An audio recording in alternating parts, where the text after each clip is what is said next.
past 5:22. You ready? You ready? Okay. Okay, let's call the work session to order. Topic tonight is Children's Services Act update. Mr. David. Yes, sir. Mr. Chairman, members of the board, you had, I think we had back on April 10th, there was a supplemental appropriation for our local CSA program, and we've been working through how to budget for this program, understanding there are some things that we can control, and there's maybe a lot of things that we can't necessarily control, and the board agreed it was probably a good time to kind of revisit where we are with CSA, understanding this is a state mandated program, but at the same time, there are youth in our community that need these services, and we're trying to weigh all the responsibilities that we have on the service side as well as the fiduciary responsibility to the taxpayers. I suggested, you agreed, it would be beneficial to have our colleague from Virginia Association of Counties here to give a state level perspective. I'm about to call Katie Boyle up, who's all things on state policy of CSA. Not building you up too much, but she's also joined by Dean Lynch, the executive director of VACO, who's here as well.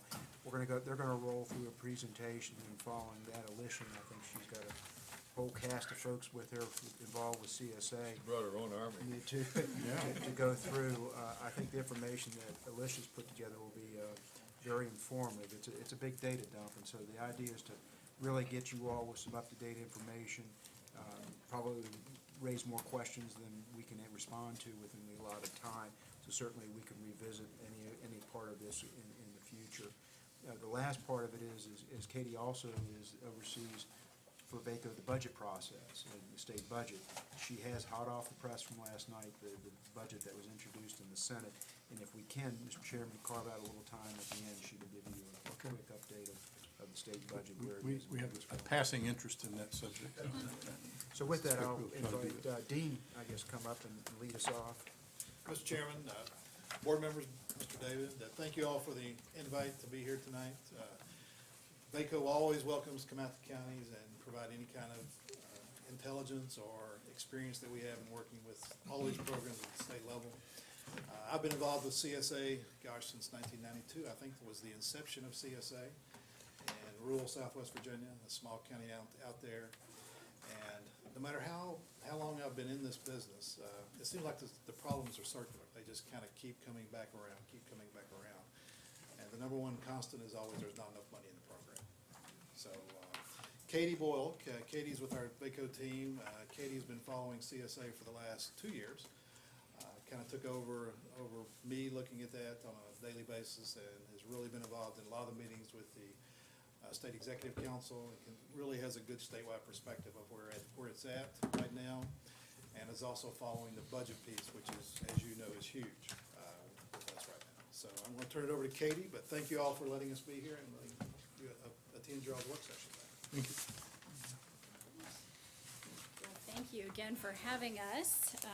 As Dean said, it's always really helpful to come out and hear directly from counties about some of the issues that we're working on at the state level and how they interact with you all directly. So I'm gonna just provide sort of a brief update on some recent and some new issues that are emerging, and then I'll spend a little bit of time on the private day placement issue, because I know that's something that is of great interest to the General Assembly, and also we hear about quite a bit from our members. So let me see if I can get myself teed up here. Oops. A little technological.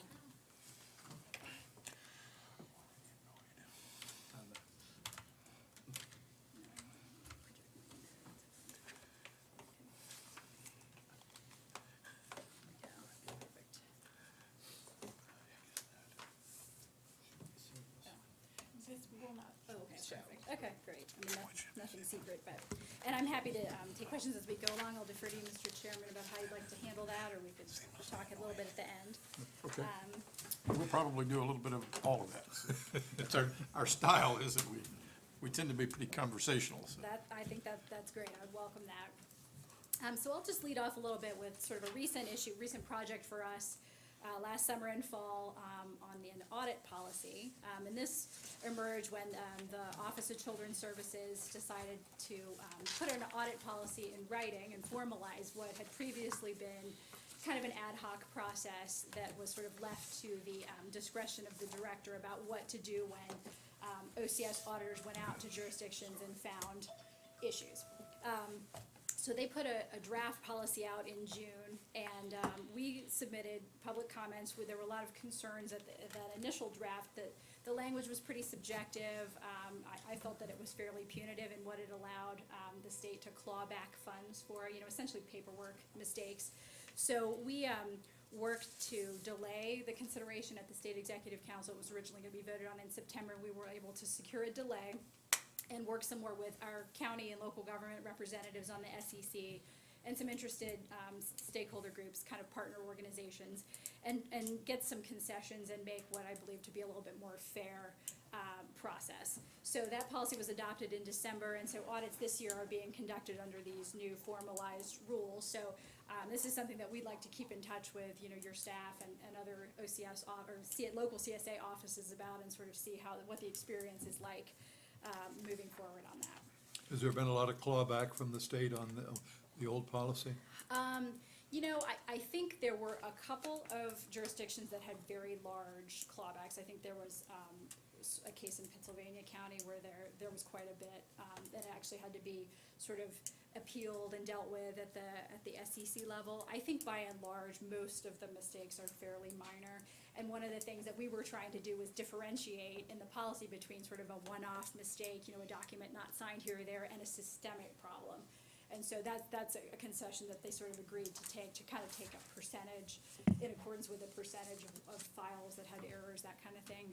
So I think we'll just have to see going forward, how things go. Yeah, they don't claw back money for documentation problems until the second instance, so they do give you sort of a chance to make things right. Now they have kind of a top tier level where they will claw back money the first time, but that's pretty serious things like a kid being placed in an unlicensed placement, things that are pretty egregious. So, yeah, thank you for the question.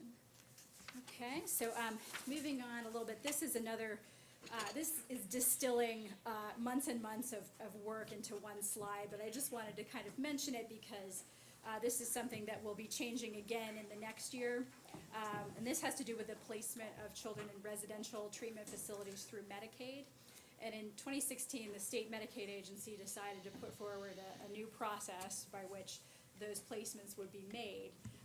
And there was a lot of concern when it was put forward initially about how it would work with the existing FAPT process.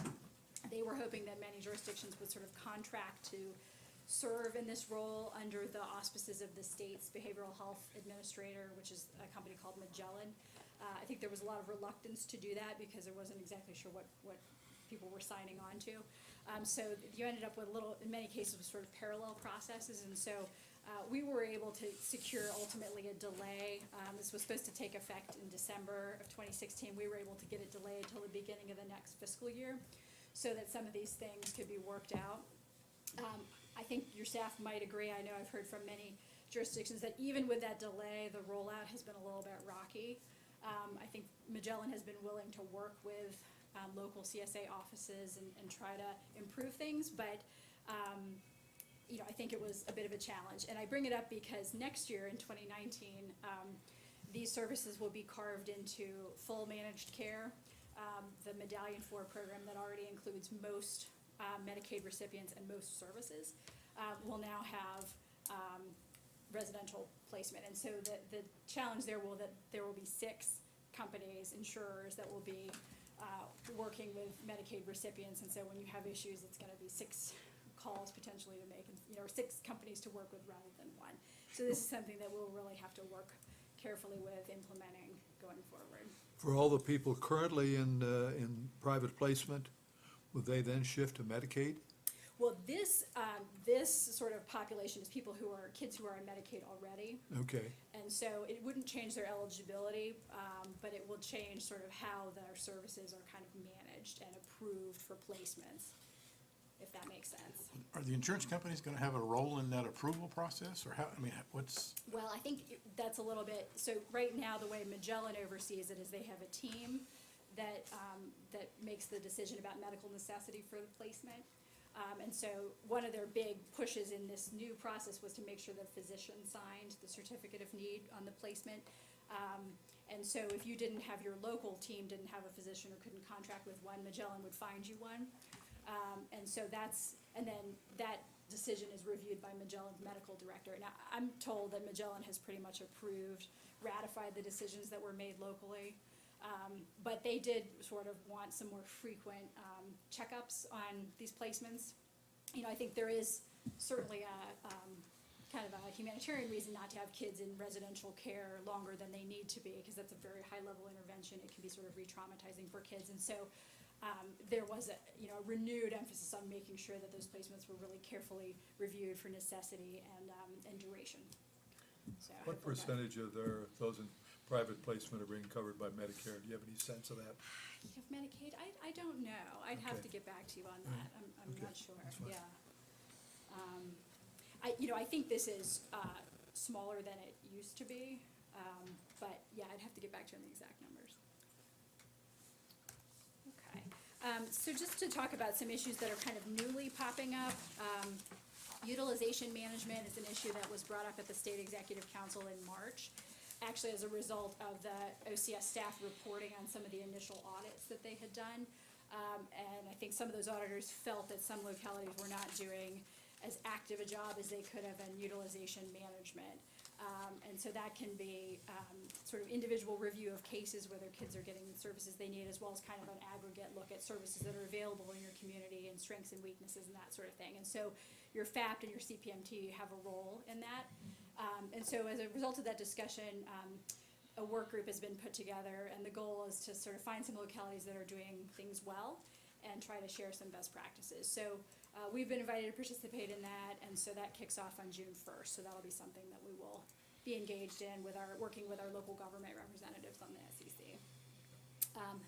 The other sort of big work group project that's emerging is the Federal Family First Prevention Services Act, which is a legislation that was just passed in February. It was attached to the budget deal that was passed in February.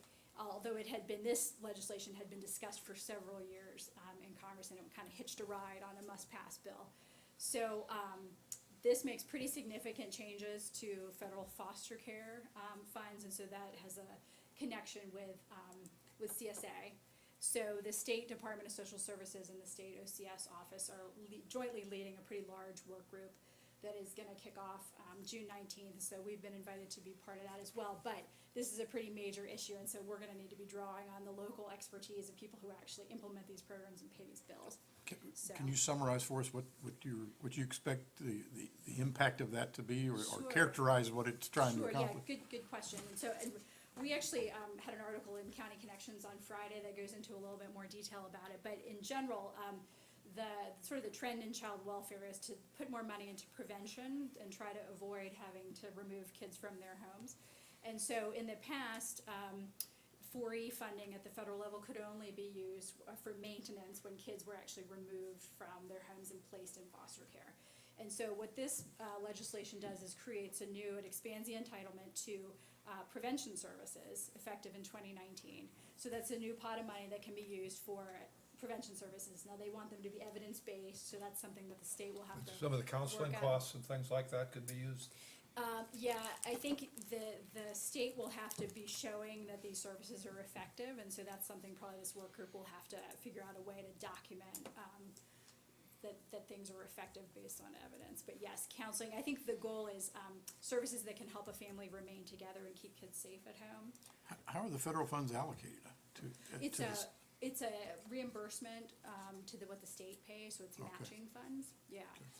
And the connection with CSA is that on the other side, for maintenance payments, so this is like room and board for kids, the federal government now pays for kids who qualify, and that part is based on income. For kids who qualify, they help pay for placements like in group homes. And so this legislation would limit the time limit. It places a 2-week time limit on federal payments for those placements, unless they meet certain criteria that they're called qualified residential treatment centers. And so we have to kind of figure out what that means. And so, there's a potential that if the federal government wouldn't pay for those placements, the state may need to figure out how to step in. So, You mean the state then has to build the standards by which this, Well, and I think we will need to get a lot of guidance from the federal government, and that guidance is due in October of this year to be implemented in October of 2019 about, what constitutes evidence-based practices for the prevention and what types of placements would qualify for federal funding. So there's a lot of implementation work that needs to be done, and federal HHS needs to put out a lot of guidance because the statutory language is pretty general. So, but this is gonna be a pretty major effort to put forward.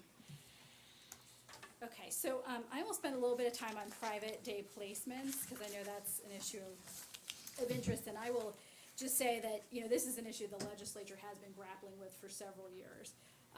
And so, I think we're making some progress, but it's been a difficult issue. Certainly one that's familiar to the HHR steering committee that Supervisor Frame serves on, and something we've talked about in the past. So certainly the General Assembly has been very interested in the growth in spending because it has grown quite a bit just in the last, 4 years. A stat that I saw when I was putting this together was that it's now 41% of total CSA expenditures are attributable to private day, and the average annual cost per child has gone up 19% since fiscal 2013. So certainly something that the state is interested in grappling with. So in 2014, the General Assembly directed the Commission on Youth to look into this issue, to look at the use of all funding streams for these placements, and including looking at sort of more integrated placements back in the local school divisions. So the Commission on Youth worked on this for 2 years and made actually a very comprehensive and useful report, and made a couple of recommendations, and in the interest of time I won't go through them in detail, but I'll just say that these have been very durable recommendations, and they keep sort of coming back up in various study groups. So fast forwarding. Just as a I'm sorry, comment on sure. that, I don't have the exact numbers in front of me, but that particular category locally, I think we have experienced almost a doubling of this year's budget in terms of that need. Not quite, but it's approaching a doubling. So that uncertainty is something that is probably the most painful part of the whole process, is that we seem to have no ability to really control or predict, and that's a major issue, especially when you're, mid-year, you're having to double the amount of money that you Right. initially put in the budget for. Right. And that's, in broad terms, where we are this year. Right, yeah, absolutely, and I hear about that from many jurisdictions that are in a similar situation. So in 2016, the state budget had some language directing the state executive council to dig into this issue and come up with some options for increasing the integration of kids in their homeschool divisions. And so they also looked into this private placement issue that I talked about earlier, which kind of got superseded by the new process that DMAS put forward. But we had a work group that VACO had participation on. I think Ms. Ayler was part of that as well. And so we came up with a couple of options that went to the General Assembly, one of which being revisiting the decision that bars CSA funding from being used in school during the school day, which is something that used to be able to happen, and then there was some guidance that was put forward in 2010 that no longer allows that. So we encouraged the state to look at that again.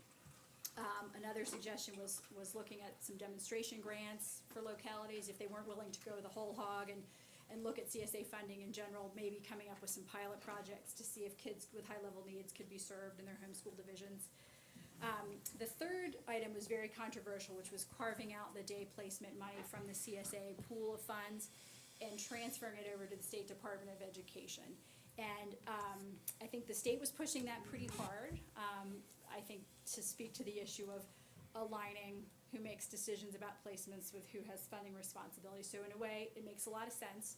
I think the concern that many of the local government representatives had was that, while it's in the CSA pool of funds, there's some sufficiency provision that attaches to it, to the state as well as to the locality, and then if you pull that out, there may be. Would all fall on the locality? Well, that's the concern. I mean, I think that and maybe it wouldn't happen right away, but maybe down the road, it would become like a block grant or something, and the state would allocate a fixed pool, and then, the cost would continue to grow, and, you would have to pick it up locally. So I think that's the risk of that. So We fought very hard against the inclusion of that in this report.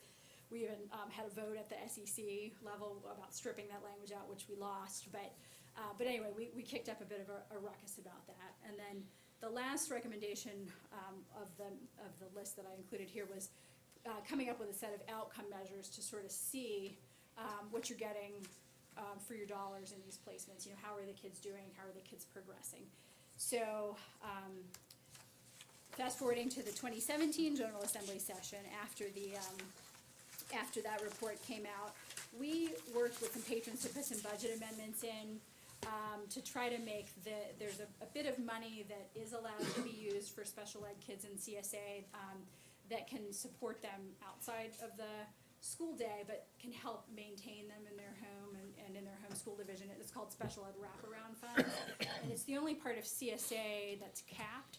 And there's sort of a backstory to that. It may not have been intended to be capped, but it's a little bit cumbersome to use, and so some localities don't always take full advantage of the funds.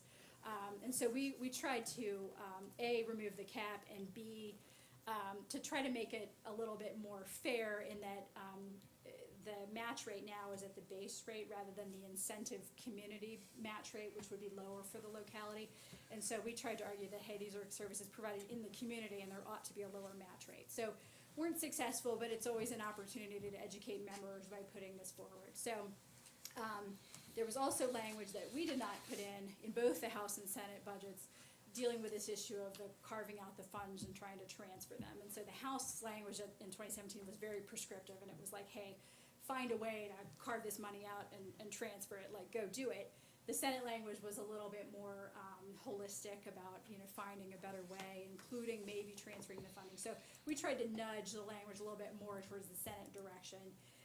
And what ultimately came out was something sort of new to both of those budgets, which was kicking the issue to the professional staff at the House Appropriations and Senate Finance Committees, what we call affectionately the money committees. So they got handed this task, and they, all last summer and fall, were working on it. They, instead of having a big work group meeting together, they went out and met individually with stakeholder groups, and we talked with them informally and provided some suggestions. They got working on this and realized that it's a very complicated issue, and so they provided an interim report last November, but also asked for another year to work on it. So they reported to the Joint Subcommittee on HHR Oversight, which is kind of a subset of the Money Committee members. That meeting had some invited public testimony, and so as part of that invitation, our immediate past president at VACO, Mary Biggs, who also serves on the State Executive Council, made public comment on behalf of local governments. And so she put forward the list that I provided there, some of these things that have been discussed in the past about developing metrics to see what kind of progress kids are making in day placements. Assistance to localities with contracting is something that we hear about, particularly from smaller jurisdictions that don't place a large volume of kids, to have a little bit more leverage to negotiate with providers. And that's something that perhaps the state could take on. Lowering the special ed match rate to the community base, we're still beating that drum. And also just in general, state finding a way to help localities build capacity to serve kids in their local school divisions. So that was sort of the pitch that we made when we had the chance. So then in January, when it came General Assembly time again, we also put the budget amendments in on special ed RAP. Again, we're not successful, but you know, it's always, again, a chance to educate members about this issue. You know, many of whom have been elected since CSA was put in place and don't necessarily know a whole lot about it. So there also were some bills this year that actually got a little bit more traction than they did in the past that speak to this issue. And the first pair that I provided there were put in at the request of Stafford County and would allow some limited use of CSA funds in a public day program that they've built and put together and largely funded locally. And so this would allow CSA to kind of help them a little bit with that program. And so the second set of bills is kind of similar, except that was more of a pilot and it was kind of non-specific about what school divisions would be selected. So we supported these bills and spoke to them when they were heard, you know, as a potential model for other localities that might be interested in following suit. They didn't pass, they all failed in appropriations, but they got further than they had done in the past, and also, the Stafford County legislation was included in the Senate budget. Now, I don't believe it was included in the Senate budget that came out last night, or sort of the compromise budget that's been put forward, but, you know, at least that issue has made some progress, I think. There's other things that are in the budget. Now, this was put together before the most recent developments on the budget, so I can sort of try to update you a little bit on the fly, but, the introduced budget has language and money for the state OCS to contract with an independent consultant to do a study of rates and their adequacy, and also look at rate setting for private day. And so that, I believe, has remained in the budget. It seems to have not been stripped out in what I saw last night. I know there were attempts to strip it out, which we tried to resist, but I think this could potentially be helpful and useful to look at. There's also some other kind of general CSA language that was in the House budget that directed OCS to look at what they call transforming the system into something that emphasizes evidence-based and trauma-informed services. And the Senate last week, when Senate Finance met, they had kind of a conceptual discussion about that, and they seemed on board with it. And there's some general language that's in the budget that came out last night about the whole HHR Secretariat looking at trauma-informed care, which is sort of a best practice in human services in general. So I think that will end up in whatever is finally approved. The Senate regular session budget had some language on putting a sort of a hard stop to the money committee study that's going on now. I don't think that ended up in the final agreement, which presumably will be voted on this afternoon. But I think money committee staff are intending to kind of wrap it up this year. Language placing a 2% cap in growth on rates paid for private day was included in what I saw last night, although they delayed it by a year, so it wouldn't start until fiscal 2020. But the goal there is to sort of keep a lid on, acceleration. Are we of rates talking while about that's capping studied. what the local pay total, or are we talking it on a per patient basis? It would be the rates that were charged to you for a alright. service, Okay, yeah. And so, we had a little bit of concern that, that might inadvertently, put the locality in the middle in case, a provider was not willing to negotiate. But we were assured that this language has been carefully written not to put the locality on the hook, and that, they're willing to look at it again if need be. But I think it's intended to be helpful to localities and to the state. So the language about Planning District 16, the Stafford County bill, I don't think was ultimately included, but the last bullet there, the outcome measures work group, was in what I saw. So, so there is some things in the budget that I think will ultimately end up in the final deal. All right. When we talk about outcome measures in private placement, we try to compare that to the other systems, schools, et cetera.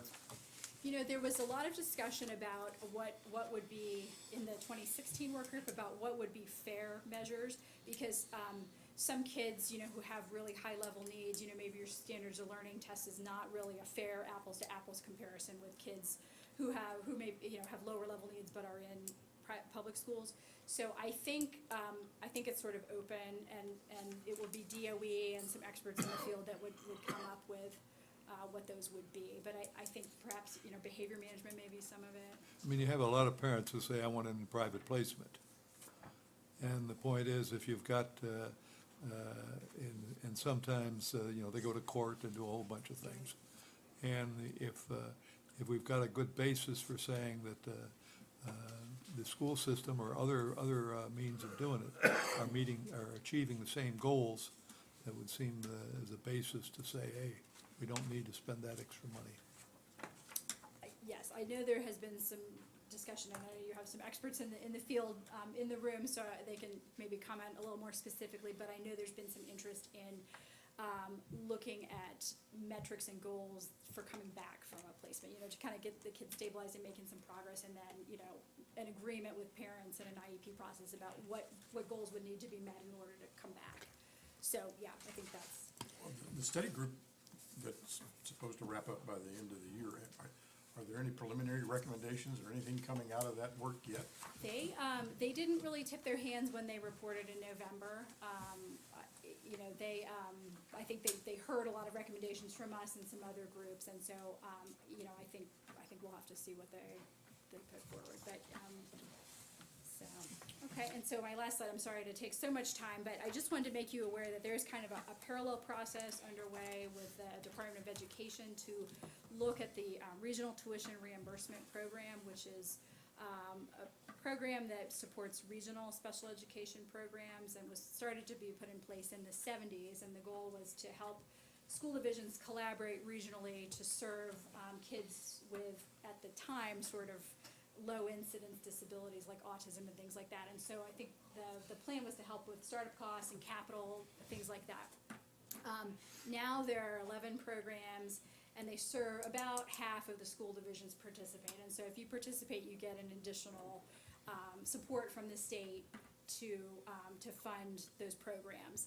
So DOE feels that this program may have drifted a little bit from its original intention. What they would like to do is come up with what they're calling an equity model, in which all school divisions would have a chance to get a bite at the apple, so to speak, of those funds. So they're not necessarily talking about increasing the appropriation. So there would be, you know, some school divisions would benefit, but some would not. And so we have had some conversations with them that, you know, if you're going to make this sort of change, it's got to be gradual. You need to think about bridge funding. They're very aware that there's a maintenance of effort requirement for school divisions under federal law for special education funds. So I just wanted to make you aware. I mean, the goal is to build local capacity to serve kids with intense support needs in their local school divisions, you know, with their brothers and sisters, with access to their peers who don't have disabilities, and in a least restrictive environment, which is all, I think, things that are, you know, a goal that we would all want to strive to. But there may be some shuffling around of funds in the process to getting to that goal. The schools then also have the responsibility to transport the kids too as well then. Right, in some of the programs, I think that is the case. I think some schools are serving kids more locally and they're not going so Yeah, far. I think Alicia will show expenditures on all it. right. Yeah, and so that is all I have. I'm happy to take any other questions, or you all certainly know. I think we want to Yeah, let our locals Yeah. hit us in the, Yeah, I in the put- pocketbook. yeah, thank you, All right, Kate. absolutely. Yes. Y'all know where to find me if you have any other questions. Yeah, I think today was just kind of data dump, and Alicia will give you a local perspective. I gave all mine away, I just want to have it, so you can make Oh, notes. here.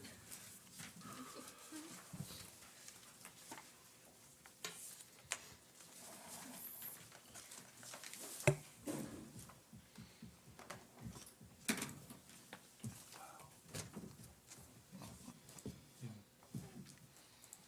3 years, Doug. Double, double, double. Okay. Good evening, Mr. Chairman, members of the board. I have a lot of information I'm gonna throw at you tonight. What we wanted to do was kind of show you in black and white the trends that we've been seeing in orange, in regard to our CSA program. So I'm gonna go through this. Please feel free to stop me if you have questions.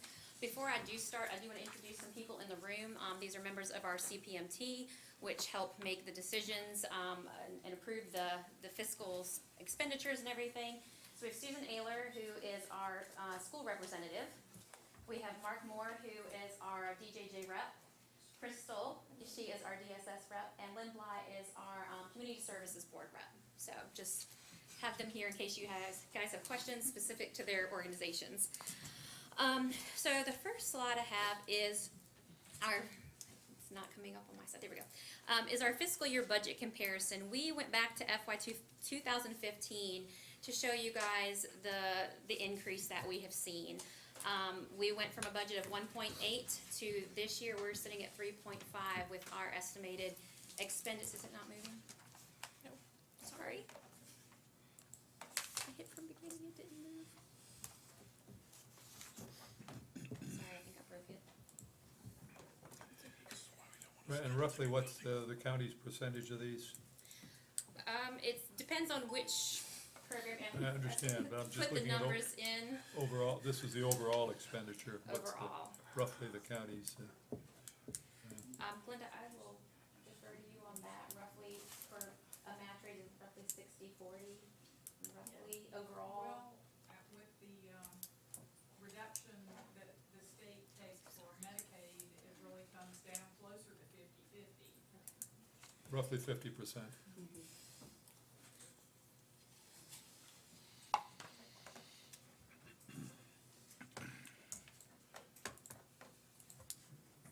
All right. Okay. Thank you. Okay. So that is what our trend looks like for the past 4 years. And these expenses and projections are what is outlined in the report that I gave to you tonight. So the next slide is showing our number of youth and families served. We've been reporting over the past several years, we keep seeing an increase. Right now, as of yesterday, we have serviced 138 youth and families. That was including opening 4 new cases during the month of May. We still have May and June to get through. So the number of 138 may increase even more. So, any questions on that? That's only through, okay, through It's April. only through yesterday, yes, sir.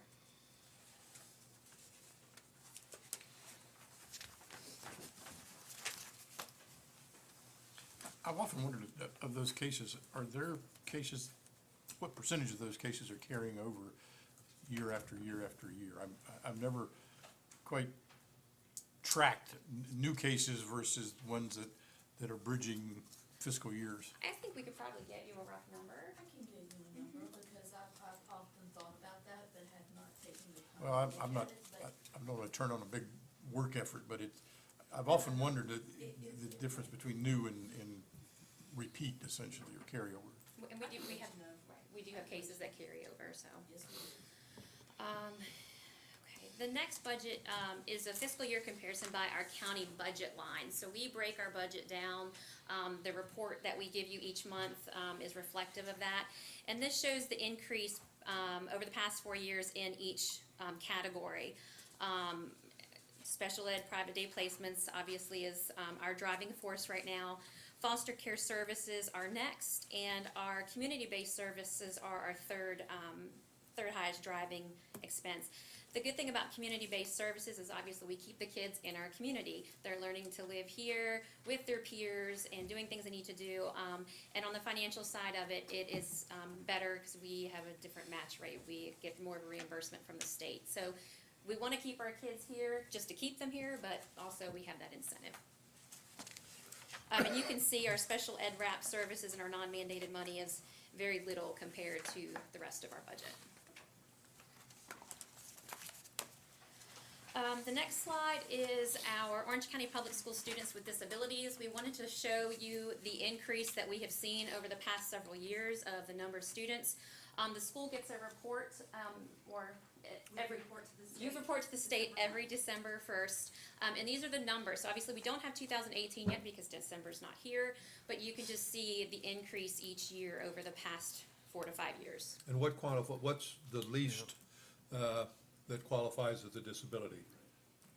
Well, there are any of the disabilities that are recognized through the Virginia Department of Education, and it is an unduplicated count, so that it only counts each student once, even if they are. Understand, but I'm saying, if you were, what would be the minimally disabled? What kind of thing would be a minimally disabled child? Well, I mean, it might possibly be speech and language services or a specific learning disability. It really, with each plan that's individualized, if you meet state criteria, in whichever category, that entitles you to services. Have the criteria changed at all? The Department of Education has updated the criteria worksheets over the last several years, but not making it more, not making it easier to find students eligible, actually putting more things in place to make sure that we've ruled out other, either disabilities or other factors that might come into play. And each locality is not required to use the state forms when we go to eligibility, however, we do. I would be exact interested to see the list of what qualifies as disabled. I can break it down by disability. That, I would appreciate it, thank you. Absolutely. All right, the next slide we have is in regards to the special education day placements, what our trend has been over the past 4 years. Obviously, the biggest jump was from FY 16 to 17, and currently we're sitting at 25 for FY 18. We still, again, have to get through May and June. That number may change slightly, it may stay the same Well, and actually, I believe there's not actually 25 students placed. It's No. been 25 over throughout the whole year, correct. It's actually lower than that currently. So these are children who've come in, maybe have gone to a placement and come home, so it's total It that might be a we've better measure if we knew how many student days total. serviced. Okay.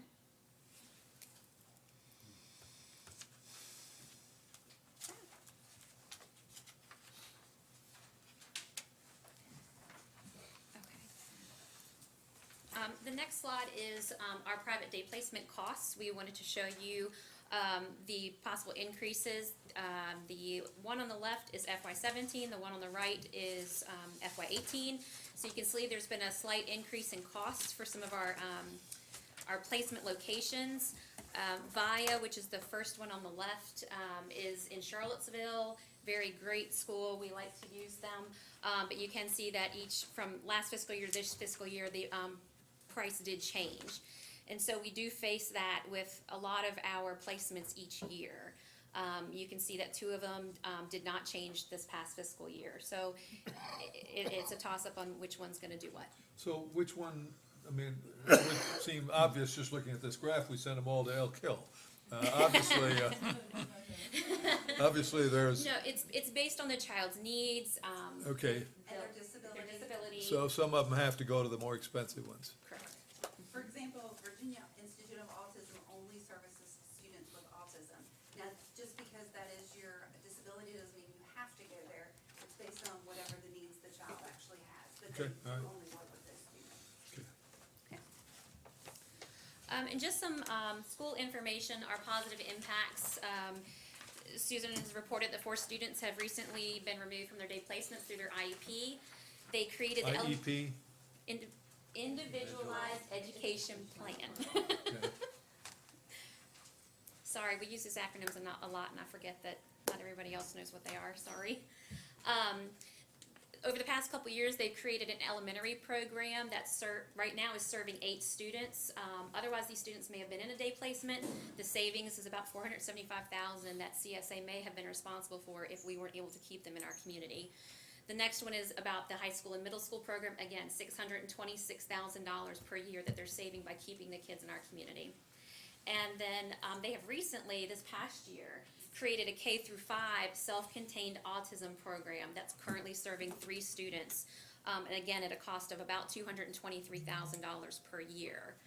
So keeping these kids in the community and providing the services that we can here is definitely good for the kids and cost savings for us. The elementary programs are, where are those physically located? Which schools are? There, the first one that's referenced is actually housed at Orange Elementary School, the one that currently, and when we chose 8 students, there's actually more students in the program, but 8 of them would have qualified for a more restrictive placement if need be. Okay. That one's at Orange Elementary, and the new autism program is at Lucasford Primary School. Are there, the number that of children we're taking care of, are more of them potentially eligible to go into the school place systems? School systems, or are we, I mean, can we expand the school's capability to do this Versus the private, you mean?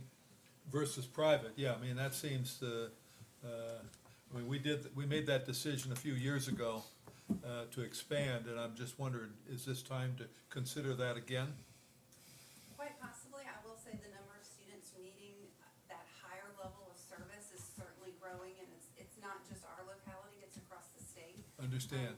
We do visit our day placements very frequently. We monitor the students, monthly, and are always trying to identify who is ready to transition back to each school. We do have some students though who have a very high level of need. Okay, I understand. I was just saying, are there students that are in private placement that would be eligible for the schools if we expanded the capacity? Possibly, yes. Or is it a capability? Do you need to serve a different level of need? I mean, it's not just numbers, I assume It's it's, a combination of both. okay. And if I may say, if you recall, Mr. Frank, when we started this program, it was also part of the regional program.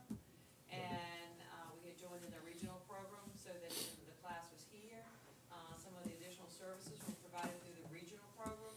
That's what was just referenced as being considered at the state and being winners and losers.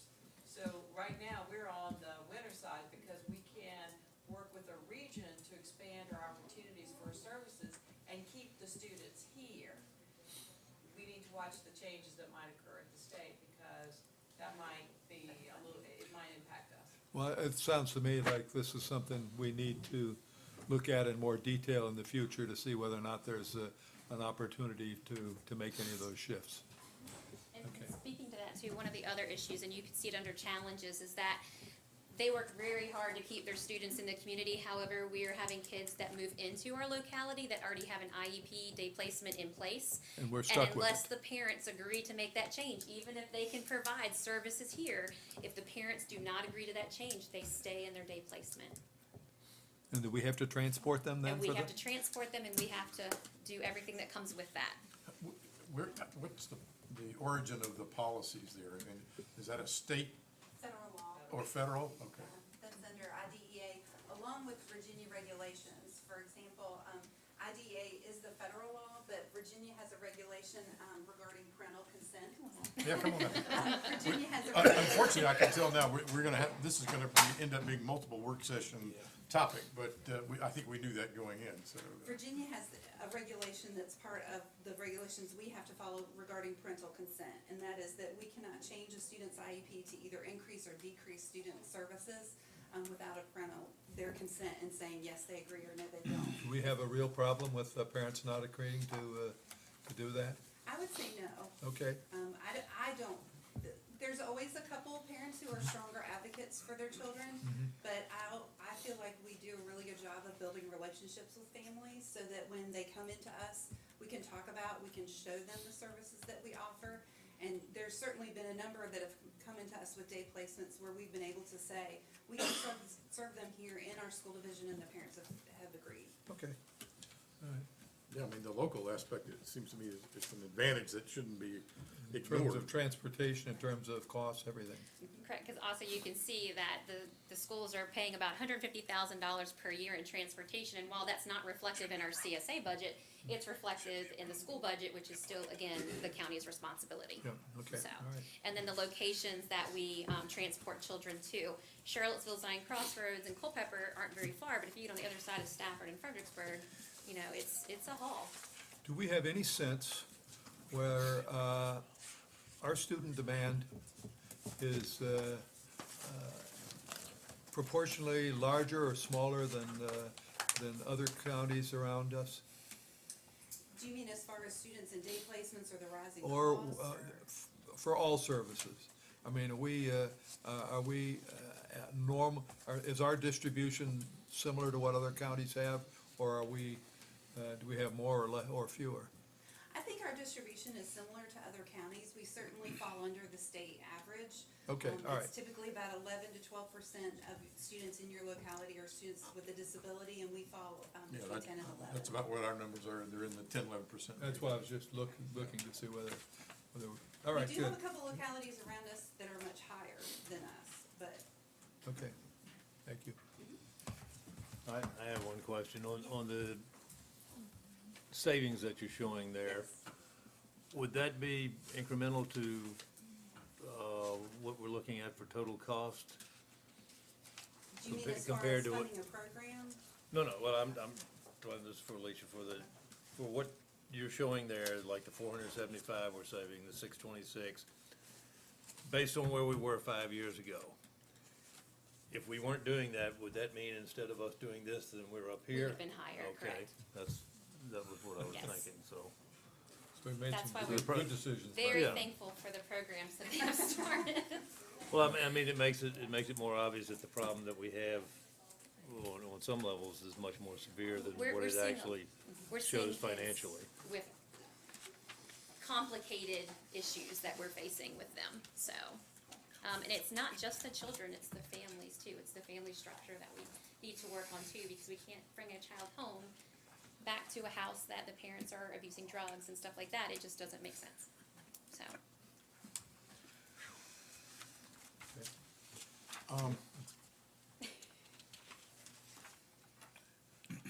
You're clearly not gonna get through. I can talk really Seven more fast, but you well, guys may have questions. We can't absorb as fast as you can talk. I'm pretty confident of that.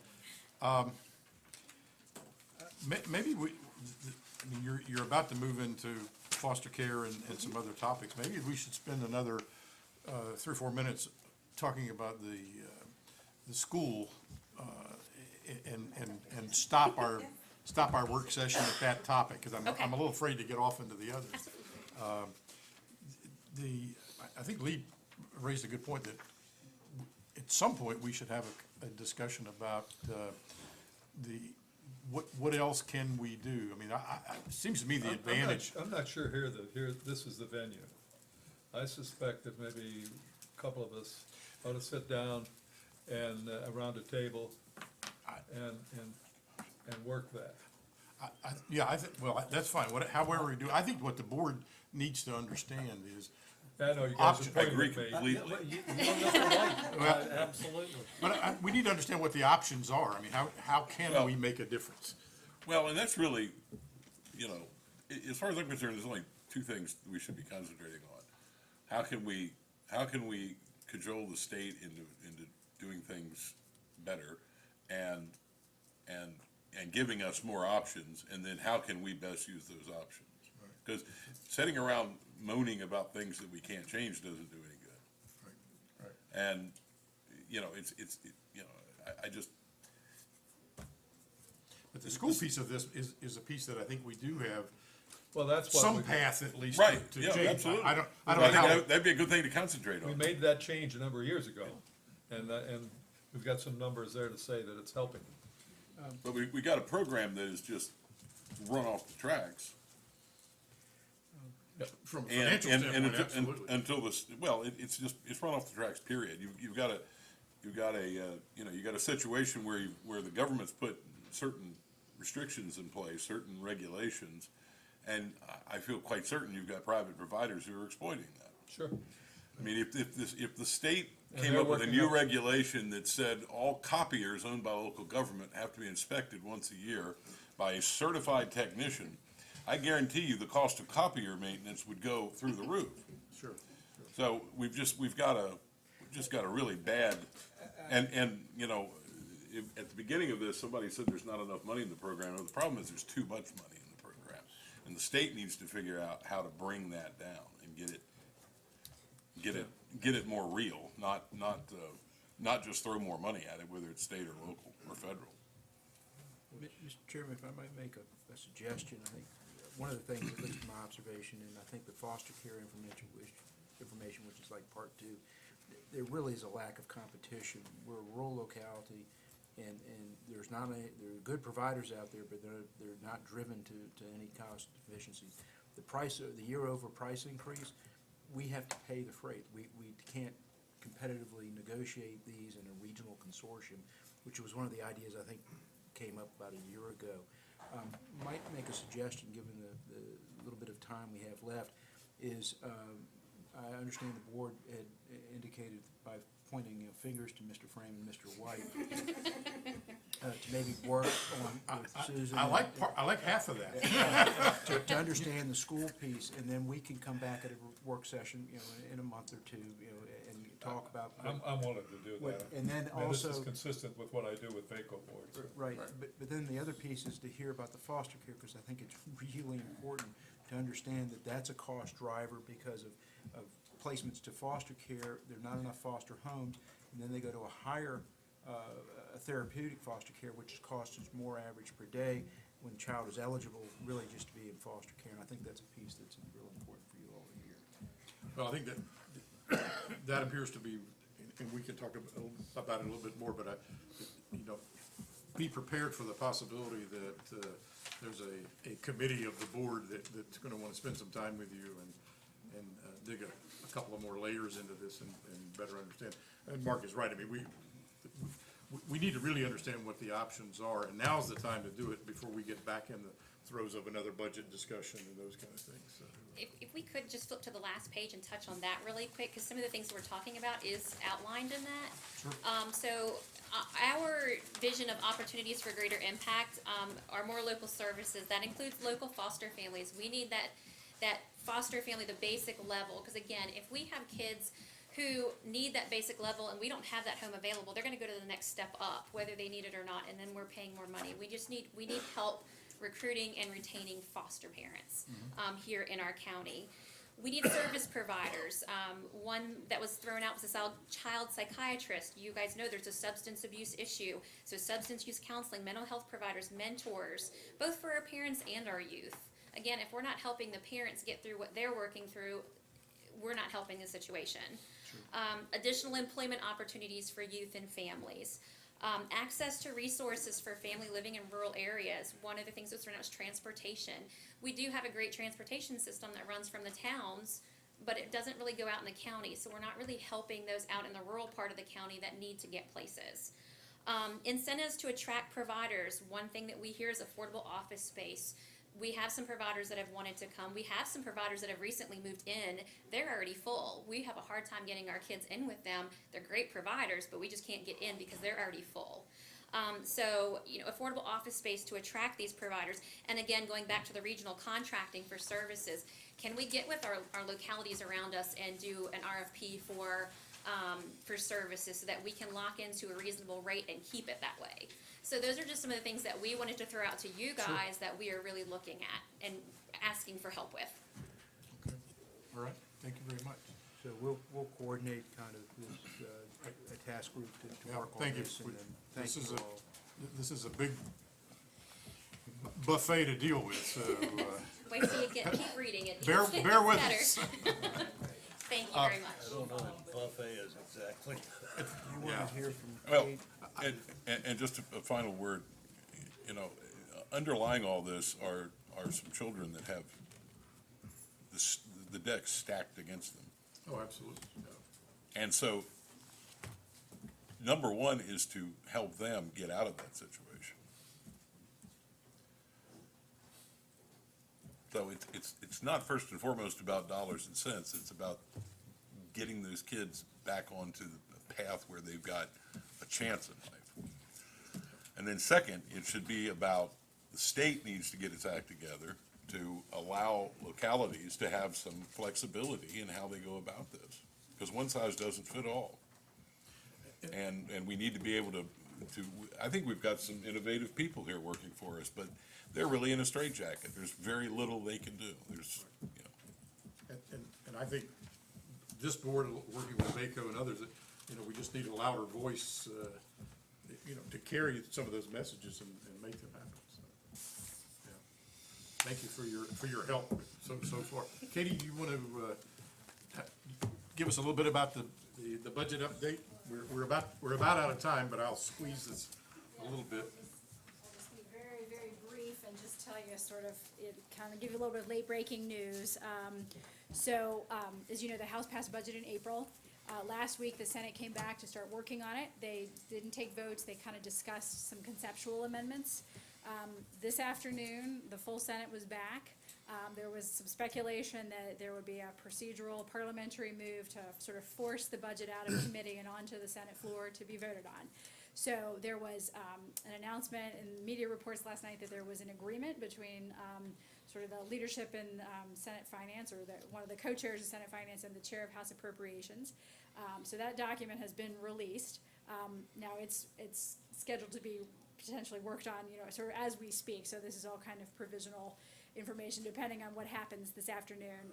And then in theory, if that's passed by the Senate today, tomorrow morning, House Appropriations would review it, and theoretically, the House would just agree to it, and so they would avoid having to go to conference, and so the budget would get done faster. But this is all kind of contingent on things happening right now. So what we've seen in the agreement is very positive for localities, because it accepts the Medicaid expansion and the additional federal dollars that would come with it. It frees up a lot of state funds for investment in some county priorities. There's an enhancement in the lottery per pupil distribution. There's a salary increase that was in the governor's budget in the second year. It's been it was a sort of a partial second-year salary increase. This has moved it up to the whole second year, and also bumped it from 2% to 3% for teachers. There's a 2% salary increase for state-supported local employees in the second year. And there's a fair amount of money and policy associated with early childhood and VPI. So I think those are kind of the highlights. I will just mention one last thing is we were very concerned about two provisions in the Senate budget during the session, one of which had to do with body-worn cameras and would have instituted a pretty prescriptive staffing ratio that localities would have had to fund in Commonwealth's attorney's offices if their local law enforcement used body cameras. And we felt that this was kind of arbitrary ratio set by the state and something that should probably be worked out locally, so we were pretty opposed to that. That language has been walked back to a study and what we saw last night, so that's good.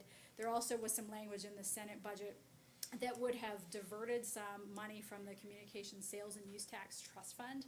It would have sort of recouped some savings from a contract that goes off the top of the Communications Sales and Use Tax Trust Fund now and pays for relay services, but instead of just taking less money off the top, it would have diverted that money to the general fund.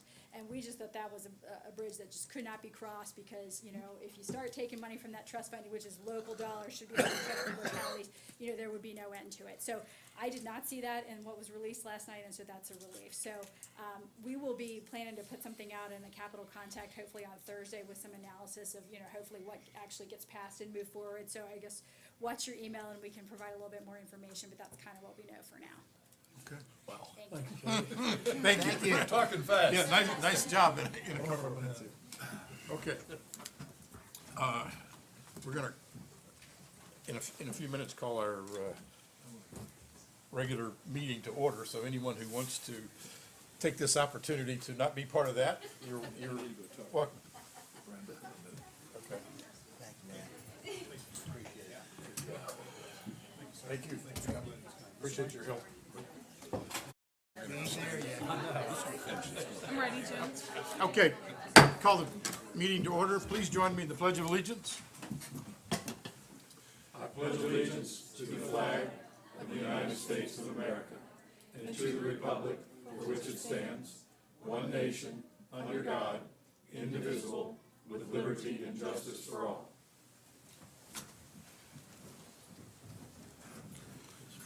Okay. Any changes to the agenda? Mr. Chairman, we do have one resolution, recognize Ms. Tidy, Okay. and I would recommend that that be placed as item 4B, and 4B becomes 4C. Okay. And, and adoption of this resolution on the consent agenda as well. This was what the matter I spoke to you on. Is it on there now, or you're adding it? I'm adding it as item 3, Q. Goodness gracious. I've never seen a Stephanie's been busy with consent her agenda renewal. like this. I thought we were down to double A, double Vs here. Okay. Any other changes? No, sir. Motion? Second. Motion second, okay. All in favor, say aye. Aye. Okay. As amended. Our consent agenda, So moved. second. Second. Okay, all in favor, say aye. Aye. All right. Special presentations and appearances. We have a proclamation. Am I presenting that to? Yes, sir, Mr. Chairman. Couldn't see the table. All right. They need to start putting them on the other end. so you Yes, can see right. it. Okay. Come right up here with me. The new room will have it. More prominent perch. One on each side. We're gonna be videoed as well as, proclamation to declare the month of May as Older Americans Month. Why does this feel so good? By virtue of the authority vested in the Orange County Board of Supervisors, we hereby proclaim the month of May as Older Americans Month in Orange County, Virginia. Whereas the Aging Together Partnership helps countless older Americans to enrich and strengthen our community. And whereas the Aging Together Partnership in Orange County are committed to engaging and supporting older adults, their families, and caregivers. And whereas the Aging Together Partnership in Orange County acknowledge promote physical, mental, and emotional well-being, no matter your age. And whereas the Aging Together Partnership can enrich the lives of individuals of every age by promoting home-based and community-based services that support independent living by involving older adults in community planning, events, and other activities, and providing opportunities for older adults to work, volunteer, learn, lead, and mentor. Now therefore be it proclaimed on this 22nd day of May 2018 that the Orange County Board of Supervisors hereby proclaims May 2018 as Older Americans Month in Orange County and urges all citizens to recognize older adults and the people who serve them as vital parts of the community. Signed and sealed, James K. White, Chair. I'll hold it and smile for them. While you're doing that, Mr. Chairman, thank you for Very much. recognizing us.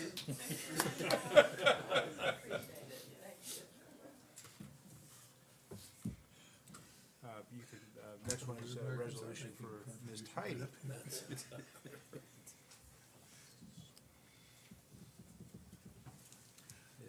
There you are, I didn't see Maybe it's because we lost our faculties and don't remember why we. This is not one of my favorite things to do. However, the resolution of appreciation for Nicholas Tidy. Whereas Nikki Tidy has most capably served as the E911 Center Director for Orange County, the County of Orange, since May of 2011, where she has portrayed distinction and ability. And whereas Ms. Tidy is a registered public safety leader, emergency number professional, and recipient of the Governor's EMS. And whereas during her tenure, Ms. Tidy has served in various capacities on both the International Association of Public Safety Communication Officials, APCO International, and the Virginia chapter of APCO, making various network awareness and education opportunities available to the County of Orange. And whereas through the leadership of Ms. Tidy, the E911 Center achieved emergency medical dispatch accreditation from the Virginia Office of Emergency Medical Services in 2012, which required commitment to the implementation of advanced protocols and training and education efforts, representing one of only 30 agencies in Virginia with such an achievement at that time. And whereas Ms. Tidy was also instrumental in the achievement of APCO's International Project 33 Training Program certification, which recognized the outstanding public safety communications training programs of Orange County. And whereas under the guidance of Ms. Tidy, Smart 911, Rave Alert, and Text to 911 technologies were Did she implemented, leave anything for? improving the opportunities for Orange County citizens to send and receive information from public safety officials. And whereas Ms. Tidy, I'm halfway there, has been responsible for the receipt of numerous grants and had a significant role in computer-aided dispatch, CAD, upgrades, issuance of requests for proposals for the procurement of the P25 radio system, and planning for the consolidated public safety facility. And whereas substantial contributions were made by Ms. Tidy that led to the recent consolidation of the Orange County Sheriff Office dispatch into the merged Emergency Communications Center. And whereas throughout her 7 years of service, Ms. Tidy never wavered in her commitment as E911 Center Director and in her service to the citizens of Orange County. And she's always demonstrated a devoted interest in the high-quality emergency services and response provided to the community. And whereas Ms. Tidy's expertise, knowledge, and insight have served the county and its citizens well, and she has truly made an impact on Orange County, its citizens, its emergency response system, through the accomplishments and contributions of her and her staff. Now, therefore, be it resolved on this 22nd day of May 2018, that the Orange County Board of Supervisors hereby extends its appreciation to Ms. Tidy for her passion and dedication as the E911 Center Director, recognizes Ms. Tidy as a pioneer for positive change, and wishes her well in all future endeavors. Signed, James K. White, Chairman of the Board of Supervisors. Thank you very much.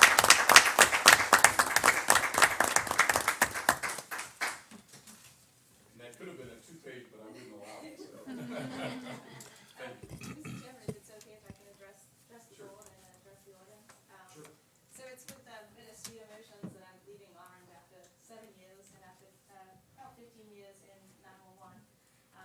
definitely a bittersweet emotional journey right now.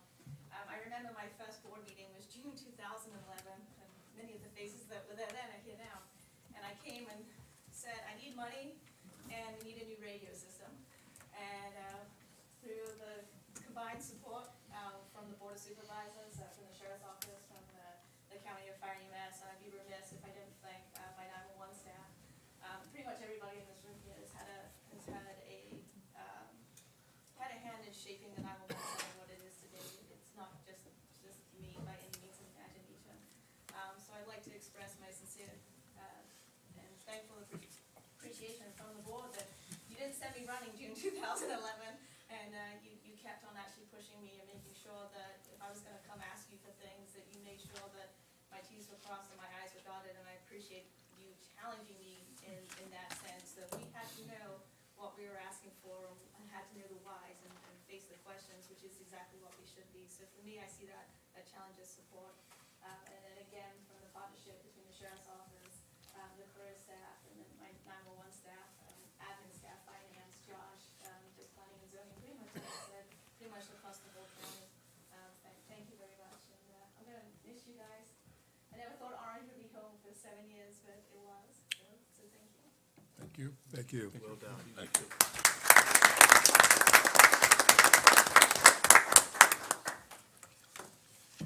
Mr. Chairman, by my count, Nikki got 10 whereases for 7 years, and as board historian, I believe that's a record. It's 1.4 whereases per year, so congratulations, Nikki. You got your money's worth. She didn't leave anything for the next director to use. That's right. It'll be a tough act to follow. Yeah, that would be a tough act to follow. But there is an act to follow.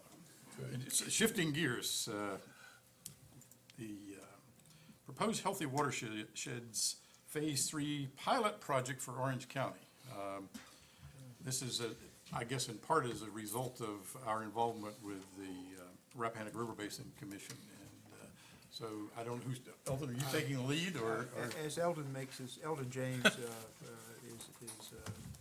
who works with us on our legislative program, is a known commodity around here, is helping work with the state on this initiative. Just as a brief background, there was a phase 2 where we participated, and I know Mr. White and Mr. Goodwin participated in some roundtable discussions. I think because of that interest in the community, Patrick Monty from the regional commission's here, and they had a role in that phase 2 as well. And so I think because of our interest and because of kind of where we are and what we're about here in Orange County, made some appeal as moving this to a phase 3 as a pilot. And with that, I'll pitch it to you, Eldon. And we just couldn't be in a better place for trying to get to the next stage. And hopefully you'll be as excited about it as we are. Eldon James, on behalf of the Rappahannock River Basin Commission, it's great to be with you all again. And you know that your chairman is our vice chairman. So who knows what's in his future. Remember the first resolution I read about old people be nice now? Well, I can say on behalf of the Virginia Association of Area Agencies on Aging, which I do a little bit of work with as well, we're glad to be here, and I really appreciated that. That's because that's quite a program that is run over there out of the Community Services Board. With me tonight is Greg Evans, who is a Special Assistant to the Secretary of Agriculture and Forestry, and also Chandler Van Voorhis, who is with Acre Investment Management. And I'm now introduced the two of them. I'm going to let Greg give you just a little bit of history. I'm going to talk a little bit about the parts of Phase 3, and then Chandler's going to talk to you about the really exciting part of Phase 3, because he's the private sector guy. And I'm not going to stand in the way of Chandler's talk, but I want to appreciate, I thank you guys on behalf of Secretary of Agriculture and Forestry, and that I've, in my prior life, starting before February of this year, I was at the Department of Forestry with Bettina Ring and followed her over at her request to Department of Forestry, and I've been the project manager for this effort for the Department of Forestry. This is an effort that has been led since its beginning now 3 years ago by the Rappahannock River Basin Commission and the Department of Forestry, with a whole lot of other partners. boil it down to phase one, essentially, we went into this with try to make the case for accrediting forest land in the TMDL to try to provide incentives to the communities and landowners to take actions to incentivize forest land. DOF was interested, was concerned about reducing the rate of forest land conversion. We were asked, we walked into what was apparently at the time a very big debate within the Chesapeake Bay program, and they were gotten about that issue, and they got to the point where they really wanted to have a pilot. So we walked in the door and they said, fine, can you do a pilot? And that's what we did at a landscape scale. We used the George Washington Regional Commission service area to do phase one. It was a Virginia-only project at that time. And what we essentially did is beta tested the new TMDL model, the 6.0 version model, which is now in place. We had, the George Washington Regional Commission had access to the high-resolution data that we're gonna have in the TMDL model. So we worked with the localities within that PDC, and using the protocols that EPA was using for the TMDL model and the model itself, DEQ ran all the model testing. We ran several different scenarios, and turned out that if you could incentivize and give credit for forest land retention in the TMDL, depending on what you did, you could save, offset savings up to $150 million just in that one George Washington Regional Commission service area. So it got everybody's attention, and they then asked us to do phase two, and in phase two we partnered with Pennsylvania. Pennsylvania did essentially peer review what we did in phase one to see whether, okay, what you did we get the same kind of results? They did. And we also worked hand in hand with them. As many of you know, Chairman White, you were involved in a lot of the discussion sessions, that's when you were in some of the discussion sessions with us. We made as a caveat to do phase two that if you want us to figure out how to make that happen, it's got to be done by working with the folks at the local level who are the boots on the ground, the private landowners and the local officials who have that responsibility. I've been involved in my roles with a lot of the Chesapeake Bay program work groups, and there's a lot of state people on them, a lot of federal people on it, a lot of NGO people. The local input was missing, so that was the caveat that we said by which we agreed to do phase two. We spent a year and a half. We had over 60 sessions, I think, small and large, formal and formal, to try to pull together the toolbox of incentives and policy changes and things like that we're probably going to be able to, that we thought might have some possibility. The 500-pound gorilla in the room, though, was financing. You need to be able to incentivize the landowner, but you also need to be incentivize the localities, or provide a funding source for the localities who, or if they give reduced taxation to incentivize land use, low density land use, they need money for basic services. So whatever the solution requires a financing stream. Funding streams through grants and everything else just isn't gonna make it. It's not sustainable. It's not on the scale that we needed. So when they asked us to do phase three, we agreed to do two tasks, to take on two tasks. The first task, and Eldon and his team will be working with the two localities. We hope if you vote to be one of those localities, we hope that what we will be able to do is work with you from beginning to end, looking at your ordinances, looking at the tools, kits that we figured out in the phase two, and figure out what works and work with you through that process. Hopefully it'll be successful. We'll try to document what we learned and how we learned it, and at the end have model legislation, policies, ordinances that could then be used by other localities, and then capture what the challenges were that you faced, what things that need to be flagged. And we will be sharing that on an ongoing basis with the other Chesapeake Bay jurisdictions so that they too can learn how to do this. The second piece of this effort is going to try to crack the nut on getting I won't call landscape, funding at a landscape level, but funding it, and this is where I will turn it over to my esteemed colleague to talk about, but try to break that nut and attract private capital in at a sustainable rate that can do this on a watershed-wide basis. So with that, I'll shut up. I have a question. Say you've actually determined that, you've validated your TMDL model in terms of TMDL reductions per acre or whatever? What we did is, what we did is we ran the model, the 2025 model right now assumes a certain amount of development within those jurisdictions. And the model makes assumptions on what that land is going to look like.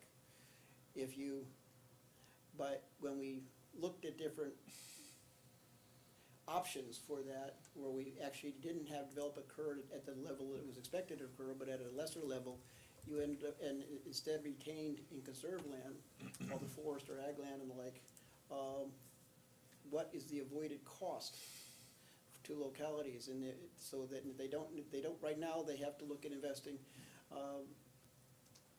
man-made B&Bs. If you don't have to do that, but let nature do it, that's an avoided cost. So how did that tally up? And that's what, that delta between what the model said versus we had several different options, and the lowest model was, the most conservative was up to $150 million difference for just that. All right. I'm not sure I understand. Well, Let's not take any more time. But my summary statement has been essentially the trade-off between the stormwater management practices that, whether they're retention ponds or other concrete items, trading off that investment to renting somebody's trees. And there's real dollars involved in that. Here. And so that's the headline version that I always describe. It turns out that those trees have more value beyond just the Chesapeake Bay kinds of issues that get into carbon and other kind of things. And so the owners of the trees could have an opportunity to really turn that forest into something beyond just a willingness to conserve and look at them and have beauty. It could actually become an economic driver. Can they still harvest, or they have to leave it natural? It's a working forest. Yeah. River Basin Commission would never have been able to partner with the Virginia Department of Forestry if this wasn't about working forests. Okay, all right. Okay. So And we're vice talking. versa. Okay, all right. So, let me just add a little bit more, and then, we've teased now what Chandler Rivera is gonna talk about now twice, so, I don't wanna do it too many more times. Part of what we found in phase one was that if local policies existed that enabled or encouraged development of projects in such a way that you took advantage of existing landscape, you didn't have to build hard infrastructure. That's the big picture of where the money could be saved. Phase two was what kind of local policies, and that's what those meetings that Greg referred to were about, would be acceptable to be used as incentives. And phase three, task one is I'll be working with the Berkeley group to help support you as you go through your comp plan revisions. Are there any of those policies that were recommended that make sense for Orange to build into your planning process? That's your call. Let me just, Please. there are two counties that are being recommended Right. for pilot involvement in this process. I think it's Essex That's and right. Orange. And so we will at some point need to make a decision about our participation in this. And so tonight is really the introductory to that That is process. exactly correct. And arm in arm with that work where we would help support you in your efforts, and that consulting work is paid for out of a grant. This is not a consulting team that you're writing a check for. This is to provide that technical assistance and support to your team. Along with that will be the other piece of this that will be going in tandem. And with that, I'll turn it over to Chandler. So, a little background on acre investment management. We have a platform company called Green Trees that has planted over 40 million trees on 500 different parcels of land throughout Arkansas, Louisiana, Mississippi. We transact the growth of those trees into carbon credits and pay landowners basically to grow trees. We sell to Fortune 500 companies, Duke Energy, Norfolk Southern Railway, United Airlines, host of companies of that nature for a variety of reasons. But the key point is what the chair mentioned, is that we're at a precipice where we can start to put a price and value on our natural capital. And in doing that, you expand the toolbox that landowners have at their disposal. It's no longer just about timbering and just about farming. There are other flows of income potential that can be happening on lands that can help save the family farm. It can help augment the cash flows.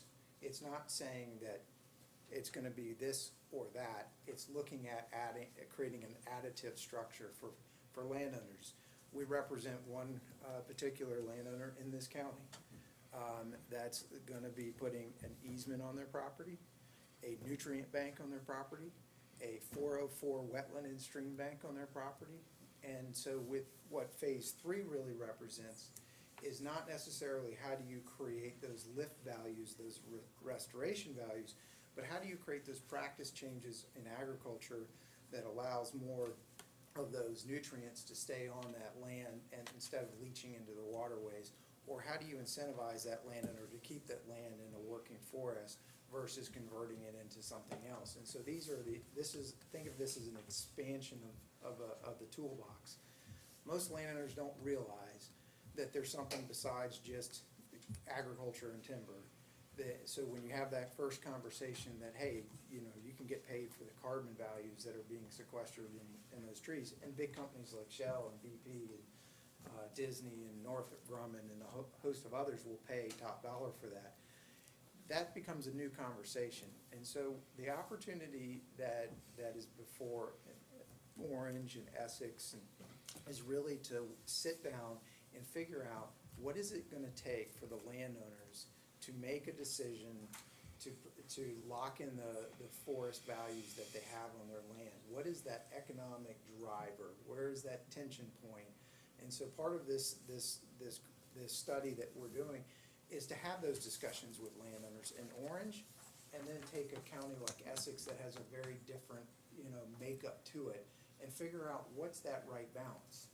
Now, where the private capital comes into this is, and I think the first thing to realize is that there's 20% of all invested capital on Wall Street is socially and environmentally screened. That's trillions of dollars. And so these publicly traded companies are being forced to report their impact on the environment from a materiality risk to shareholder value. And so when we work with Norfolk Southern, for example, we're reporting on biodiversity impacts, the carbon impacts in terms of their scope 1, 2, and 3 emissions. This all shows up on a Bloomberg screen. So when CalPERS, a big California pension, looks to invest into companies, they're looking for best in class, and they're saying, okay, well, they're looking at all the typical financials, but they're also looking at it to say, how are you minimizing your risk? What about your environmental risk? What are you doing on it? Are you best in class in that? And depending on how that screen comes out, it depends whether they cover that stock or not. So the pressure on these publicly traded companies is real. At the same time, there's probably about $2 to $3 trillion of institutional capital that's sitting out there wanting to invest, that has a mandate within their pension, or banks have different mandates to invest capital. The problem is land's parcel is in parcels, and it's at very small levels, and they need to write a $50 million ticket. So how do we bridge that gap and create the conduit where the landowners can participate, and we can roll this up into a scalable mechanism and conduit where we can then tap into that capital? That is really where this is headed. But to understand that, we need to understand what the landowners are willing to do in terms to make those changes, whether in farming or forest retention, and then figure out the economics, because if it, as we like to say, if it pays, it stays. And so figuring that out, and then figuring out what that impact will be to the county, because ultimately what we're trying to do is expand the pie. And if you look at any county's tax base, if all of a sudden you can say that forest over there has a value that hasn't been put on the county balance sheet, the landowner balance sheet, and we can attract capital in there and new incomes, then everybody wins in that scenario. That's in a simple, way, that's what we're doing. I've been in the carbon space since 1996. We've worked through with institutional capital, whether it has been Barclays or it's been Swiss Re. We understand what these guys need and what box they need to check, and we also understand what the landowners' dynamics are. And so, if the county decides to move forward on this, that, I think it's a great opportunity to dig in and figure out how we grow the pie and also solve some issues, because we certainly understand, I live in Fauquier County. I see the tension on land use policies. I see the pushing of different areas where the growth, trying to channelize it versus being on different wings of the county. That we certainly get that is a story that a lot of counties around Virginia battling for composite index monies for schools. The only way to get out of that zero-sum game is to expand the pie. And so what we are saying is that treating the natural capital and providing an expanded toolbox for landowners creates another income stream that's not being tapped into this county or Essex or any of the others. Little individual activities are going on in terms of activity by landowners that are trying to push the forward curve, but a more concerted effort needs to take place. And so I don't know if you guys want to chime in. Let me ask a question. Sure. So this is more than just what you were saying is storm management versus renting trees. Absolutely. It sounds to me, we're talking major corporations Yep. are making investments in socially good things, environmental, and probably a bunch of others. But how do we translate that down to an individual landowner? And locality. Yeah, and locality. I mean, so, It's really partly trying to assign a fuller value to those trees. Yeah. That not only is there a water quality value, there's a carbon value, there's, The only time a tree historically has shown up on the balance sheet anywhere, it's when it's cut down and to turn into lumber. But all of a sudden, if you could say, well, that tree has value standing as a tree, and that's not just the carbon values, it's the nitrogen and phosphorus values, it's water storage. A lot of the beverage companies are into water storage. It's the sedimentation issues. Is it on hydric soils where you're dealing with wetlands? Is it next to a stream? So a wetland credit in this area is going anywhere from $50,000 to $80,000 a credit. That correlates roughly to an acre. Stream credits go for anywhere from $300 to $400 a linear foot. And I just sold some phosphorus credits for a bank around here. That goes anywhere from $10,000 to $15,000 a pound. So, and a pound roughly correlates to an acre. So, what the buyer of that pound wanted, they have a development over in Fredericksburg, and instead of taking high-valued commercial property and doing on-site mitigation and BMPs, they can go pay that landowner to pay for the phosphorus that has been registered in a bank. It creates income stream for them, creates design flexibility for the developer in order to maximize what they're trying to do on a development. Both parties win out of that situation. So he's actually saying, okay, this stormwater management system would prevent a certain TMDL into the bay, and I can do the same by locking those trees up. Yep. That's the essence of it. Well, For the stormwater For the piece. stormwater piece, one thing, when we had a huge brainstorming session with these gentlemen, Mr. White and I, and we were kind of running, where the county through an institutional process could, we have an economic development authority, we have authorities that are created for specific types of activities, not necessarily the governing body, and kind of, as you say, getting scale, getting kind of as an intermediary, and then the ability for the county to realize some income, revenue streams off this property that we don't. You had said one fact that has stuck with me about where the upper potential, particularly just with carbon, is that all of the national long-haul airline carriers, tell them about So- what they're about to do. So, the largest carbon market in the world, is getting ready literally to take off. It starts in 2021. It is not being led by government, it's being led by industry. The IATA, which is the International Airline, Association, has gotten the industry together on a global basis and has said, we're tired of dying by 1,000 cuts. Plane leaves Dulles Airport, lands in Paris, one regime. Goes from Paris the next leg to Sydney, Australia, another one. Goes into Singapore, another one.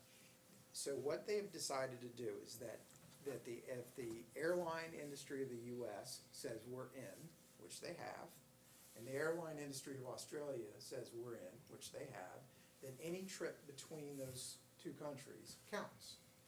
There's 66 countries in the airline IATA that have opted into this, and they include China, they include Australia, they include a lot of the Saudi Arabia, they include Mexico, US, Canada.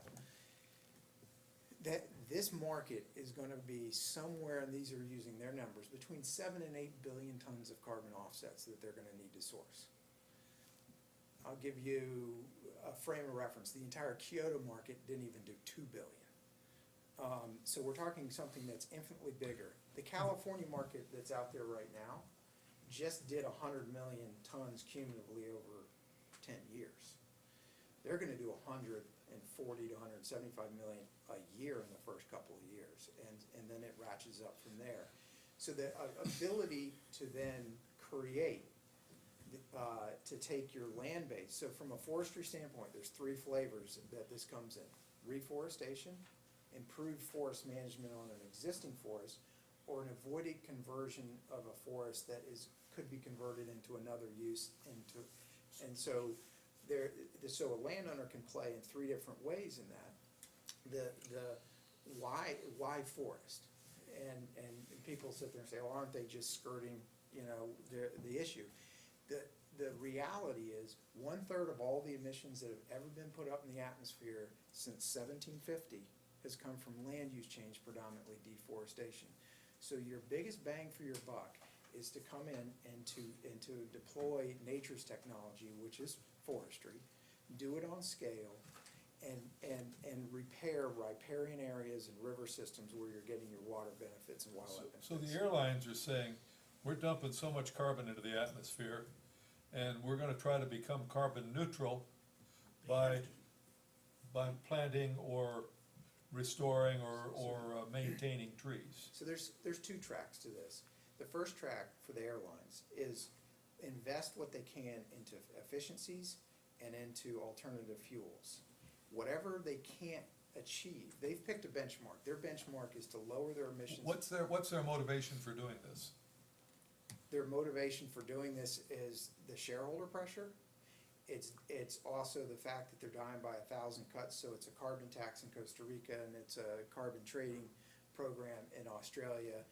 Okay. It's a regulatory. So they're trying to create a unified position, and the way they're doing To avoid the regulatory, In a myriad of different regulatory. Okay. the cost of complying with that many different types of regulations and taxes and the angst that has in terms of the amount of capital it chews up inside of a business is it could be anywhere from 11 to 15% of the operating budget of a company in terms of all regulations that they're dealing with.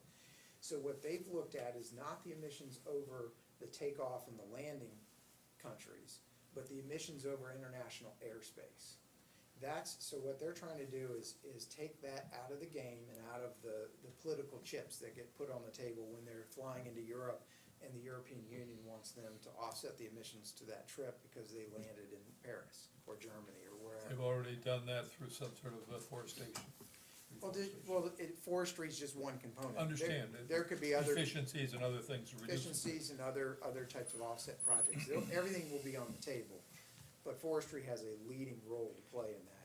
In agriculture, there's a lot of move in this country right now to get agriculture at the table. The Noble Foundation out of Oklahoma is working on some stuff. There's an investment group out of Boston that manages $1 billion that's looking at water and carbon stuff for agriculture. There's a lot of money that's starting to fly into trying to figure out how to bring farming and the farming community into the equation. And it's not just carbon for farming, it's water. So if you look at Coca-Cola, and we work with Coke, Coca-Cola has told us that for every 1 liter of Coca-Cola, it takes 211 liters of water to make that Coke. 11 of it's in their industrial processes, and 200 of it's in the agricultural field. So guess what? You want to supply corn or whatever the commodity crop is into their system, you need to abide by these rules. We want you to reduce your water footprint. We want to know exactly what your water footprint is, Mr. Farmer. So the pressure's coming down on key farmers if they want to be suppliers to these big companies. And it's not just agriculture, it's other paper industries and things like that. And so these are the pressures that landowners are trying to figure out how to navigate. But they don't need just the big stick over their head in order to sell into that. They need an incentive. And these markets are about creating those positive incentives, so that landowners can win in the game at the end of the day. If I can add just one point to it, and where we really want to work with you guys to build in one point that he said. Chandler understands the financial markets. By this time, we're in the landowners. What we need to do in order to make this equation work is figure out, better understand what the local communities are gonna need and how to function and put that together and tie it in that, and that's what we're hoping to go over with you guys on this. And I just say, we talked about this in our meeting, and I wrote about it in an article, but it's 200 years ago on May 12th we just had the 200th anniversary of the first ever conservation statement made in this country, and it was made by James Madison. Most people in conservation, including all the NGOs up in DC, will tell you it was 1850 with George B. Marsh, Man and Nature, or Thoreau. It's not. It started with Madison. Right. Madison gave a speech to the Agricultural Society of Albemarle County. Gave a speech to them in May 12, 1818, and what did he talk about? Not pressing the land too hard, the need for reforestation and saving our forests, the need for using manure and rebuilding our soils, the need for irrigation issues in this country. That's 200 years ago. And so the opportunity here is for, and I think it's great, it's a great story for the county to one, should be marketing that, because that's a pretty cool thing. And the second is it's an opportunity to take the mantle of leadership and push the next generation into this. And I think it's gonna benefit a lot of landowners, and the county itself should win out of this because it will expand the pie. We have trespassed on your time way too much. We need to move on too. And we just hope you will join us in this adventure in the next leg of it. The speech by Madison, he sent me a copy of that, and I read it, and it is one impressive piece of work, let me tell you. Unbelievable. The sentence structure, the choice of words, the concepts, it is worth spending some time with, so I'll ship it off to you. I'm happy to report we have the governor mention that. Oh, is that right? I mean, I spent quite a bit of time with it because I couldn't believe what I was reading. It was so well done. You talked about the economy of nature, the symmetry of nature. I mean, it's phenomenal, just amazing when you think about it. Do we have to wait for another meeting to decide on this? I was, maybe next steps, I mean, what? We have been awarded the grants. We're in the process of signing the contracts. We are ready to move. All that groundwork has been laid, and as soon as you say you're ready to participate, if you say that, we'll begin work on both sides. We'll work with your planning department on that task one and how we can help them and bring those resources to bear. And Chandler and Dan Spethman, his partner in this effort, will begin work on their side of it. We're I ready think to at this go. point, I think what we need is a sense of the board, whether this is a pilot that we think has some potential value to the county and the landowners, and we want to invest some effort. I would certainly support it at this point. I mean, I don't think we need to wait But one question I have is, Patrick's hiding back there in the shadows. Is this something that we would be leaning on the PDC for some assistance in, I guess? Yeah, is the planning district involved in this directly or indirectly in some? We were involved in phase two. We worked with Eldon and Greg, and they presented to a couple of our committees, our CAO committee and our Land Use Environment Committee. I would say if you needed our help and requested it, we would provide it. We'd be happy to do that. So. I would, if the sense of the board, and that's enough for at this point, is to participate, I would like to certainly work with Eldon, Patrick, to better understand what our staff role is. I mean, there's a number of other things going on with time, and we want to be judicious of how much effort we can commit, because we want it to be successful. But if I can get a better understanding of that, and if the board would allow me to get to a comfort level, then. Right, I just wanted to make sure that if things worked out where it was advantageous both for the commission as well as the county. Yeah, that Patrick was will be something part of Patrick was that willing to take conversation. part Is that all right, Eldon? That's perfectly fine. We would, this next step for us is really to have a kickoff meeting to have exactly that discussion. Right. And once out of that, then I'll report back to the board, you know, here's what's being asked of us, here, you know, kind of the task and all that. And I don't anticipate any kind of red flags, but, you know, kind of proceed on unless I bring it to you otherwise. Okay? Do you have a website for your company that Yes. explains some of the stuff you do? acre-investment.com. I've got his card on. Okay. Got my card. Thank you. All right, thank you. Thank you for coming. Thank you, gentlemen. I put this in the same context of solar farms. Landowners are looking for alternative ways of turning their land into a revenue generator, and this might even be a better option, frankly, for, so. Okay. New business. We're gonna have the adoption of the 6-year plan after our public hearing. Brian, you're gonna lead the discussion of the Yes, sir. I'll let community development block Ms. grant? Do you need to? Auxiliary lists we're delaying until after the Okay, public hearing. I'm sorry. Obviously didn't plan. There we go. All right. Gentlemen, next item is a resolution to authorize submission of the Virginia Community Development Block Grant, Planning Grant, application to the proposed Madison Gardens wastewater collection line project. As you all know, we've been working, and Ms. Bell's here today, as a resident of this subdivision for well over a year now, better understanding what is going on, and she's unfortunately has been involved with some failing septic system. We've worked through with the Planning District Commission, with Patrick's office, in gathering some information. Ms. Bell's been very instrumental in getting interest information. We've been in contact, Kurt Hildebrand's been in contact with the town. I won't go through all the details of my memo, but at the end of the day, we are in a good spot. Draper Aiden would be our lead engineering, where if we submitted this grant application, they pretty much will give us $30,000. And they're already aware that we've done this work. In fact, they're pretty impressed. I think we've done a lot of the legwork already ahead of submitting the grant. This would allow us to get a preliminary engineering report to see if it's viable, a budget and such.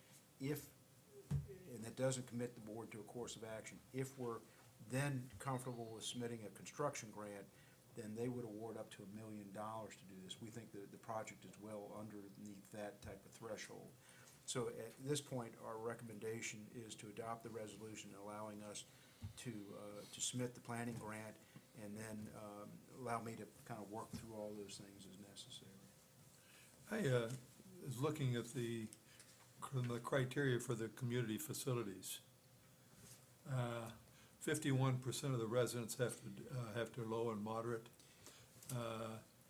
They would end up having to spend upwards of $15,000 for a connection fee.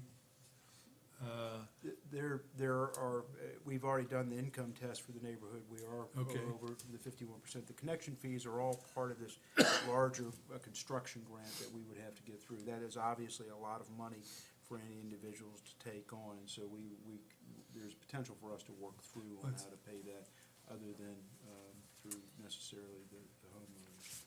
And there is an issue of the out-of-town rates can't exceed 1.5 times the in-town rates. Right, the town is aware of that. And so they're willing to adjust their rates for, this is all, there are a lot of pieces and moving parts, but the first part is to get at least an understanding of what the box. okay, so some of the stuff, some of these questions need to be answered as a part of this initial grant. Yes, sir. We, and Ms. Bell has gone, I guess, door to door and gotten interest, and we've done up mock bills of what a bill would look like, and on basic household usage on gallons per month. And there's a sufficient majority, I'm not saying it's unanimous, that would say if we're provided wastewater service, we'd be willing to take that on. So we've tested it, but there's no guarantees until the first step in this whole process. Okay, I so, move we approve the resolution. Second. Any further discussion? Okay, all in favor, say aye. Aye. Mr. Chairman, if I could, just a little bit of time. Ms. Bell has been very patient for a year with us. Ms. Bell, did you have anything to share with the board, or? Just to thank you gentlemen for. Oh, come on up. Just to thank you gentlemen for your consideration of this. Where we are, we're in a 60-plus-year-old small neighborhood. At the time this neighborhood was established, the lots were not required to be of a substantial size. The perkability, if that's a good word, was not something that was pushed. So where we are in this community, we're in a situation where most folks don't have room enough for a second or third drain field, okay? Who can afford a second or third drain field? But this is not the first situation. Unfortunately, this is not the first situation that is going to be brought to you gentlemen for this consideration. Now, the advantage at this point is that we've been able to identify 2 sources of income that would help defray these costs, and they are not mutually exclusive. The state, the Soil and Water Conservation District does have some available monies to help with this, and so we'll do this, but kind of the first step, as Ms. Bell knows, is getting this planning grant so we can get our arms around what exactly is involved. But we have to start at the beginning. So Okay. thank you gentlemen Thank for you. being willing to do that. Thank you. Thank you, Ms. Bell. Thank you. Okay. I'll try to get through 2 other items if we can quickly. The roll-off truck, are you gonna? Yes, sir. Mr. Hildebrand's not here. As you all know, when you adopted the budget, you didn't appropriate monies except for this capital equipment acquisition because of the lead time of going forward. Ms. Straub has secured financing, and the recommendation is to approve the financing proposal from BB&T at 3.35% for the FY19 items listed above, and hereby authorize the county administrator to execute the necessary documents upon approval by the county attorney and bond counsel. move to approve. Second. Second. Any further discussion? All in favor, say aye. Aye. Okay. Old business, the SUP 1707, Chantel LLC, on behalf of Jimmy and Eileen Hayes for a tower. We had a public hearing on April the 10th, and there were some questions that arose out of that. And understand that there's a new site plan, or new location. Some of us have seen it. Was it in the package? Didn't everybody? Okay. And they were able to move the location on the property, on the same property. And you want to summarize as we get these? Sure, yeah, What very happened? quickly, the tower's on the same tax map parcel. It was just moved about 210 feet back away from Marquee Road. And based on the new location, the existing driveway now actually serves as an access point, which is another benefit to where it's gonna be located. So planning staff still recommends approval. The only quick point I had was that the application was reviewed under the old telecommunications ordinance, and what's been proposed is in compliance with the old one. I'm gonna give Tom the opportunity to weigh in on what sort of implications there are, given we've adopted a new telecom Well, ordinance. if the board decides to approve this tonight as part of the motion, you need to include that this is being adopted pursuant to the old ordinance. Right, okay. Basically grandfathering to the old ordinance. Yeah, I did visit the site a couple days ago, and, you know, the two things that I noticed that have changed is, as Thomas mentioned, there's no longer a line of sight down the driveway that you could see this from Marquee Road. And moving it, the distance they did, changes the angle of the trees, and so from the houses across the road or from Marquee itself, it's not likely you're gonna be able to see the tower at all. From a distance, obviously, there will be a point where you can, but it did improve those two concerns, I think, significantly. I did the same thing, and I just want to say, I think Chantel has worked very diligently to work in the spirit of what we're looking for and everything. I appreciate their work on this. I agree. I think staff, Chantel, the property owners, they all, you know, sort of took the challenge of our last, of the public hearing conversation and responded, so.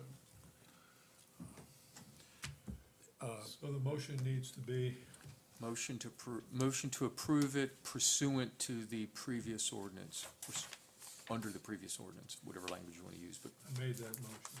Okay. I'll second that motion. A second, any further discussion? Let's see, we need a roll call here. Yes, sir. Mr. Crozier? Aye. Mr. Johnson? Aye. Mr. Frame? Aye. Mr. White? Aye. And Mr. Goodwin? Aye. Okay, passes unanimously. Thank you all. Okay, it's a little bit after 6. I think we probably should go and close. Real quick before Tom enters in, I forgot completely, I wanted to recognize Susan Turner and Patrick Monty for the CDBG grant. Susan Turner has taken this on, and I was remiss, and the CDBG grant, a lot of the legwork has been done by her. Great, okay. all right. Whereas the Board of Supervisors of Orange County desires to discuss in closed meeting the following. First, discussion consideration of the salaries, positions, and duties of several specific public employees of the county. Second, discussion or consideration of disposition of publicly held real estate near Gordonsville, where discussion in an open meeting would adversely affect the bargaining position or negotiating strategy of the public body. Third, consultation with legal counsel pertaining to actual litigation concerning Orange Volunteer Rescue, where such consultation in open meeting could adversely affect the negotiating or litigating posture of the public body. Fourth, consultation with legal counsel employed or retained by the public body regarding specific legal matters with respect to volunteer fire and rescue agencies requiring the provision of legal advice by such counsel. And fifth, discussion of the award of a public contract involving the expenditure of public funds for a new radio system and discussion of terms and scope of such contract, where discussion in open session would adversely affect the bargaining position or negotiating strategy of the public body. And whereas pursuant to sections 2.2, 3711A1, A3, A7, A8, and A29 of the Code of Virginia, such discussions may occur in closed meeting. Now therefore be resolved that the Board of Supervisors of Orange County does hereby authorize discussion of aforestated matters in closed meeting. Need that as a motion. So moved. Second somewhere? Yeah. One of those? I think between the two. All in favor, aye? Yeah, all right. Everybody was standing or started to stand. Members of the board, to the best of your knowledge, were the only matters discussed in the closed meeting, public business matters lawfully exempted from open meeting requirements, and that only such public business matters as were identified in the motion by which the closed meeting was convened were heard, discussed, or considered in the closed meeting. Mr. Goodwin? Aye. Mr. White? Aye. Mr. Johnson? Aye. Mr. Frame? Aye. And Mr. Crozier? Aye. Okay. It's the 7 o'clock hour, time for our public comment. Do we have anyone signed up for public comment? Yes, sir, Mr. Chairman, we have one speaker, Jackie Hogston, resident of Orange, Virginia. Okay. Is she, oh, Yes. okay. We have a house Ms. Hobson, Would if you would could you come up to the podium, please. We gotta get you on our speaker On system. camera. That's right. It's not quite candid camera, but it's our version of it. So. Right there, that's perfect. Yes, we have You're a in house perfect in- focus right there. We have a house that we own in the Madison Garden section, and I am interested in the grant that they're applying for to help with the sewage system out Yes, there. okay. So, Right, we, I would. earlier, we approved the Yeah, the application for that grant, so. Right. Okay. Thank you. Thank you for Thank you. coming. Okay. Next on our agenda, the county attorney's report. Mr. Chairman, I have one item tonight. As you know, Orange County Rescue Squad, Inc., and Orange, we've been in a dispute. As they've wound up their affairs, we've come to a amicable resolution of that dispute. And I have before you a resolution that we've reached an agreement on the disposition of the remainder of their assets. Basically a twofold proposal. The facilities that are located in the town would be gifted to the county for use by us as a fire and rescue station. Their remaining assets, liquid assets, which my understanding is are around $200,000, would be used to set up a scholarship fund for Orange students that are going into the medical field. And so that's the gist of the agreement that we've come to. The agreement has already been accepted by the Orange County Rescue Squad. It's also been accepted by the town.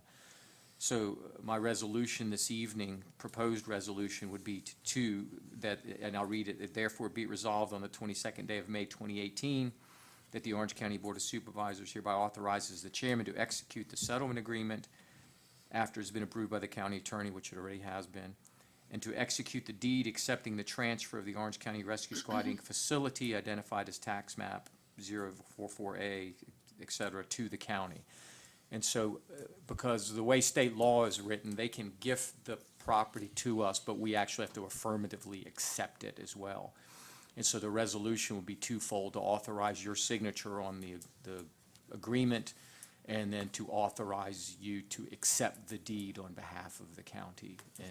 And so I previously passed out the written resolution, so I just need a motion. So moved. Is there a second? Any further discussion? All in favor, say aye. May I suggest a roll call? Okay. Roll call, please. Mr. Frame? Aye. Mr. Johnson? Aye. Mr. Crozier? Aye. Mr. Goodwin? Aye. Mr. White? Aye. Okay. All right. Since this is dated today's date, I assume there's a transaction that's imminent. There is a transaction. A deed has been prepared. I think Ms. Cunningham would like to present Okay. on behalf of the rescue. Particular person or just? We'll ultimately hand it to me, Okay. since I gotta deal with it. But Okay, well, just to speak on behalf of the Melinda, organization. In the microphone, that sorry. way Yeah, we gotta get you on camera as well. Just on behalf of the organization, we basically had some soul searching to do, and we wanted to do what was best for Orange County, especially since that was the first two words in our name, Orange County, and it's a community thing. So, and it's always been a community-oriented and family-oriented and things like that. So, it was, like I said, a lot of soul searching, but we are happy to deed it over to the county for the usage of the EMS. Okay. Give this now to Mr. Lodgney. Well, Or do I unless wanna you give it want a to- photo, she can hand it to the chairman if you want a photo, and then pass it down this way. Looking out for my newspaper person here. You want me to come down, or you wanna do it? Get in front of the seal. Okay. There we go, stage it there, so. Turn it this way.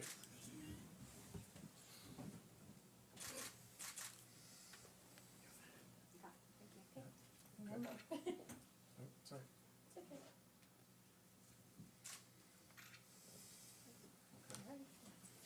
Thank you. Okay. All right, thank you. And again, yes.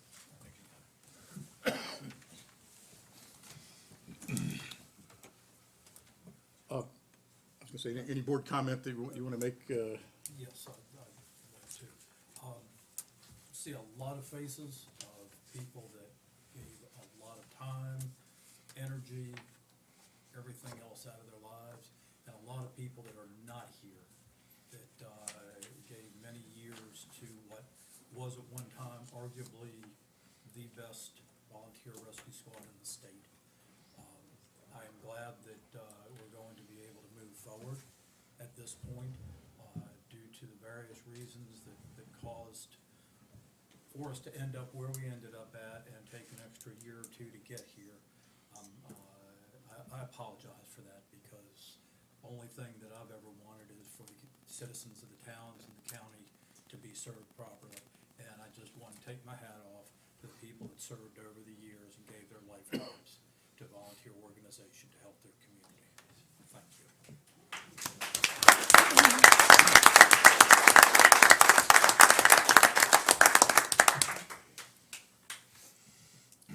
Anyone else have a comment? Yeah, I just want to say I'm sorry that it came to the point we had to get lawyers to make this thing finally go away. Fine institution, and what we've experienced over the last year or so is just, God help us, unbelievable in trying to get to the point where we can actually service the people of the community with a rescue squad. So I just, the disappointment is incredible. But it's all worked out in the end. We have a community service that will bring equipment and technicians to people, and it'll be back in the town of Orange where it belongs. Mr. Chairman, may I say something, please? Do you want the older ones here? Okay, make it brief, please, because we're gonna. I joined the rescue squad on the first Monday of June in 1961. I was the first 18-year-old that they took in the squad. And I tried to serve faithfully for 30 years, and I did make that point. There were a lot of hard times getting to where the squad was. A lot of hard work by a lot of people. I looked at a picture that was taken back in the 60s, and there were 30-some members that were in this picture. There aren't but 3 of us left. And neither one of the other 2 were able to be here because of health problems. But I want to thank the Orange County Board of Supervisors for what they did for the squad in the past. Y'all came to our rescue many a time when we needed funding to keep the organization going. Y'all were upfront. Y'all provided funds to us. You gave us support. And I hope that we return that favor to you in the work that the squad did. This is a happy and sad occasion. Sad that I don't see Orange County Rescue Squad per se anymore. But I'm happy to see that everything came back to the county where it should be. You're getting back what you helped provide, and that should be the way it is. And I'm hoping that I don't know what the intentions are of the county, but I'm hoping that you will bring those, at least 1 or 2 of those rescue units back into the town of Orange in the facility that has just been handed over to you. That facility had a lot of hard work put into it the way it is today. It's a viable place. It will be viable for years to come. And again, I thank you for the opportunity of saying this, and from the bottom of my heart, and the members of the squad that are going on, and for those that aren't able to be here, and for those members that, you know, volunteerism is not what it used to be. But it is what it is. And I thank you, John. Thank you. Thank you. Thank you, Don. Well, I think the most important part of this is going forward. We're putting a resource that is very valuable to the community, that a lot of community members have put blood, sweat, and tears and financial assistance to. And now we're really assuring that going forward for the long term, it's going to be a resource and provide a service to the community. That's the key outcome and the important outcome as far as I'm concerned. And we've the last couple of years have been a windy road at times, but I think we arrived at a good place and are going to be able to improve the services community, because the plan is, as soon as we can possibly do it, to return that facility to full operation as a rescue squad.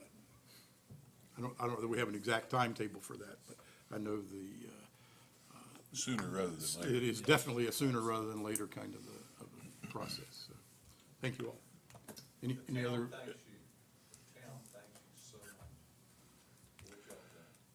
Anybody else have any comments? I would just say that, there's a saying that all's well that ends well, and the road has had some bumps in it, but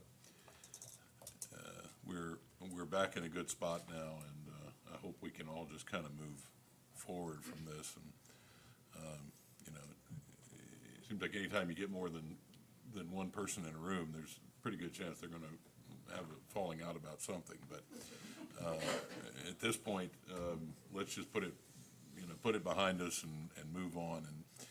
And what I think is important is that by keeping this facility in operation or returning it to operation, we're preserving the effort that all those volunteers did all those years. Absolutely. So even the ones that are gone they're still volunteering. Okay. All right, thank you all. If you want to stay for the rest of our agenda in a public hearing on roads, you're welcome to do that. If not, I will give you a few minutes to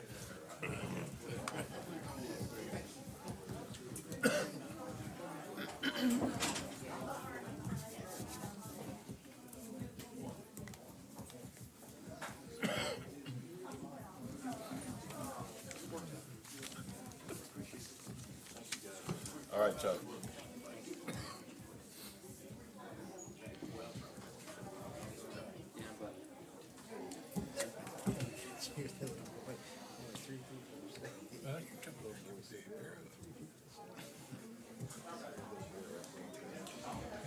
let's see. How would you gonna do something like that? This is, you have the two different towns there. The other end of the county. Is Alan here? Yes, But Allison will do the lead in on this. Okay, I don't see him, is it? he's in the hallway. Oh, okay. I was gonna do that public hearing next. Enjoy your roads discussion. Yeah. There's Alan, okay. You're We next. cleared the room out for you. Yeah. Any seat that you like is yours. Okay, next item is public hearing on the proposed secondary six-year plan. If I could, let Allison kind of give us a lead in of what she's done to get us to this point, and then we'll pitch it over to you. Members of the board, in front of you, you have two draft copies of the proposed secondary six-year plan beginning in FY19. The one that was contained in your packet that was distributed last week has changed a little bit from the one that's in front of you dated May 17th. Alan will review more of the projects and the funding in detail, but I did want to call to your attention that the first page of the plan remains largely unchanged from your current plan. You'll recognize the projects there that are either completed, mostly completed, or are already underway. On the second page, you'll see priorities added for Transco Road, Everona Road, and Clarks Mountain Road, which Alan will talk more to, regarding pavement overlays in the area of Battlefield Farms, which has been previously discussed by the board. And then the priorities under that, you'll recognize the first three segments of Old Office Road, which were already contained in last year's plan, and then two new segments of Old Office Road, the west side of Old Office Road, that were discussed during this year's process. Matthews Mill was also contained on last year's plan, And then you'll see Chicken Mountain Road, Greenwood Road, Westwind Drive, Mountain View Court, and Enchanted Way, which were all added as part of this year's discussions. This is the current proposed draft, as put together by Daryl Shiflett with VDOT. Alan, again, can talk on more of the funding, but ultimately, it'll be the board's decision this evening on how to program and prioritize the projects, so. Alan? Chairman White, members of the board, good evening. I do have a brief summary tonight, but instead of getting into a lot of detail, I was gonna provide just a brief overview of the funds that we have available, the project opportunities that we've discussed, and what's in the plan. Sure. So the total allocation that we have for the existing rural rustic projects is $1,033,000 to be programmed on new unpaved roads. So this assumes that in FY19, the allocations that we have are gonna be spread across all of the projects that you have in the plan. 606 is completely funded, it's almost complete. Both segments of Route 603, Indian Town Road, those two segments are underway. Route 608, Meadow Road, that route is completely funded, we plan to start that this year. Route 602, Old Office Road, with the FY19 allocation, that entire segment from 611 to 692 would be funded. Currently, the first segment is funded, there are funds that come available for the second segment in FY19. And then Matthews Mill. So we've discussed several project opportunities for rural rustics. 602, the western segment from 692 to 622. 635 Greenwood Road, that bridge is currently scheduled for completion in July of 2021. So in the draft plan that you have before you, it would propose to begin that project as soon as the bridge is complete. And also Route 639 Chicken Mountain Road. For paving, we did review a paving project with a scope similar to Marquee Road, where we would trench widen and overlay with a heavy truck focus, 3 route segments between Battlefield Farms to Route 522, and we would also trench widen the sides, and we would improve the intersections both at 522 and back at 617. The estimate for that is approximately $440,000. There were 3 rural additions that we provided estimates for: Westwind Drive, Mountain View Court, and Enchanted Way. And any of the $890 that we have discussed that we currently have in a countywide engineering and survey balance entry account can be used for unpaved roads, seed money as possible smart scale applications on future secondary route projects, and unpaved roads. So that's just a brief summary of what I wanted to provide tonight. Can I answer your questions?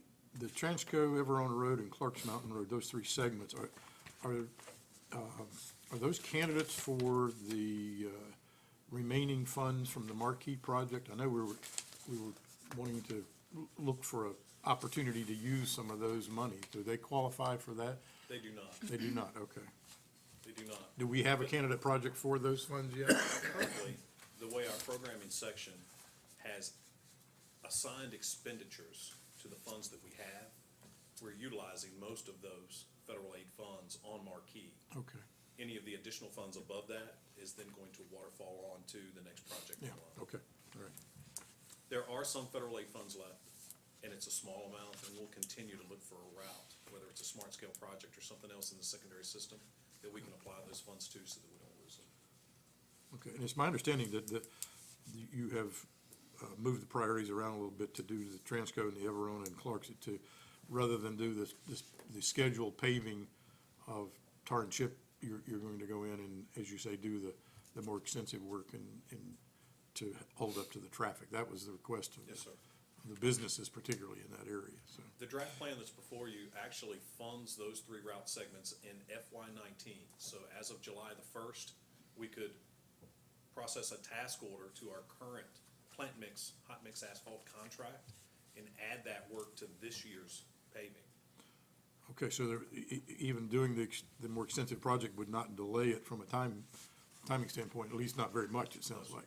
We would try, we would be at the mercy of the current on-call paving contractor that has a full scope of projects that we've included in your monthly update with the schedule of resurfacing projects. So we would request that they add that on to this year's work, very similar to what we did to Marquee last year. Right, okay. And thankfully, we have the same contractor. very good job. Okay, yeah. So they're familiar with the work, and we know they've done a good job. Well, and once they started, they completed. I mean, that was a good thing, so, okay. All right. Any other questions of Alan? No, there's just, and I've discussed this with Allison, I would just like to add, as on the auxiliary list, down a ways, Tannery Road. I've had requests from residents there, and they understand that it's not something that's going to happen in the near future, but, I'd like to put that on the auxiliary list as one of the unfunded roads. And I did want to add, I made a note up here that I skipped. The plan that's drafted before you, it's your license to alter that list of priorities or ask any questions or insert some to. What we propose before you is a draft that utilizes the fund through FY '24, but it's your plan. I didn't want to take the liberty of listing all those for you. I will say in the new priority order that's shown on the draft plan in front of you, there was a reason for moving up the 2 segments of Old Office Road that were added during this year's discussions to keep all 5 of those segments in priority order together. And then for the Greenwood Road project and Chicken Mountain Road, those priorities were reversed to allow the bridge project to be completed on Greenwood Road. But it was also kind of a creative way to be able to apply funding and make sure that both of the projects could be included in this year's plan.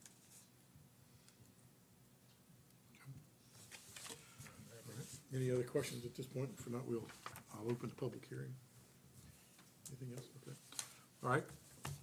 I'll open the public hearing. Do you have anyone signed up to speak? No, sir, Mr. Chairman. Okay. Close the public hearing. All right, back to where we were. Come back, Alan. Any other comments or? I have one comment. From the staff perspective, I'd like to thank Allison for all the work she does on a daily basis to keep track of the projects, to manage everything for us in-house. And secondly, I want to personally thank Alan. As everyone here knows, before you became our resident administrator, VDOT was truly a four-letter word as far as I was concerned. Everyone else cringed if they even thought about mentioning the word. And it has been a total, complete change, and it's been an absolute joy to have you working with us instead of just being there. And I just wanted to say thank you. Well, thank you very much. Yeah, It's a that- great community. Very much appreciate Yes, sir. I echo that. I mean, in addition to finding creative ways to use money, you found creatively found money.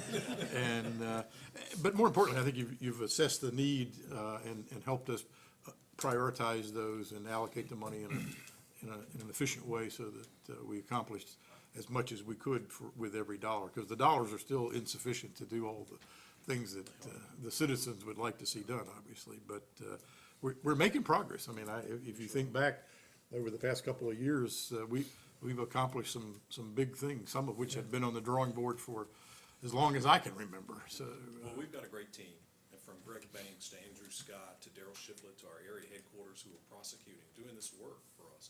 And certainly Allison's been a great part of that team. Absolutely. So she helps keep us Thank you. lined up as well. So we're very thankful for her too. I don't know Great whether board. the General Assembly's giving us more money if you just found pockets to pick. That's what we need.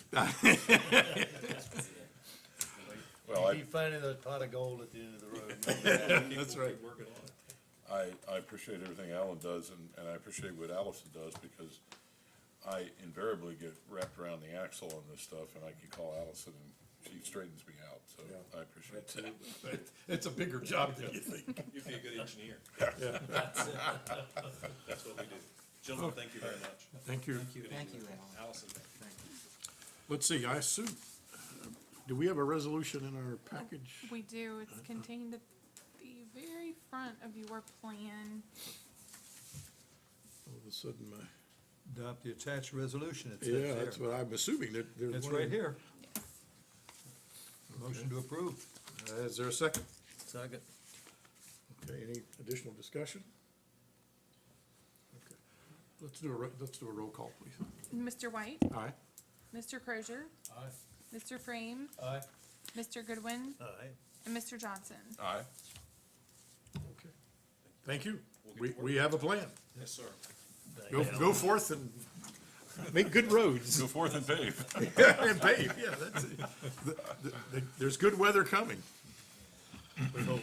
Yeah, that's right. Let's see, we have nothing under Department Director, Constitutional Officer Report, County's Administrator's Report, anything else? Yes, sir. Any board? Let the minutes reflect that I do not have any. I'm trying to move on, you see, I don't want to give you a chance to think of it. Board comment, any other board comment, given where we've been tonight? Yeah, I have a couple of minor items. Actually, I have one minor item. I've got a new addition to our wall.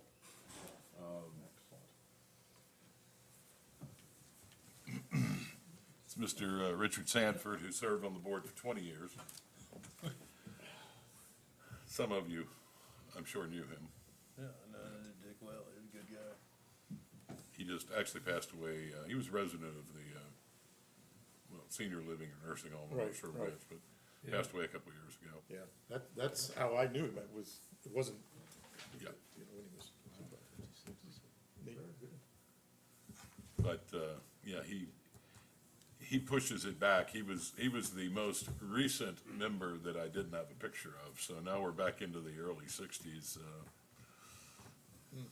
to find somebody I don't have. So I've got everybody from the last 50, who served in the last 50 years, is now, will be represented out there. We need to give our historian a gold star. Absolutely. Actually, Mark, I do want to thank you for all the work you've been doing on that.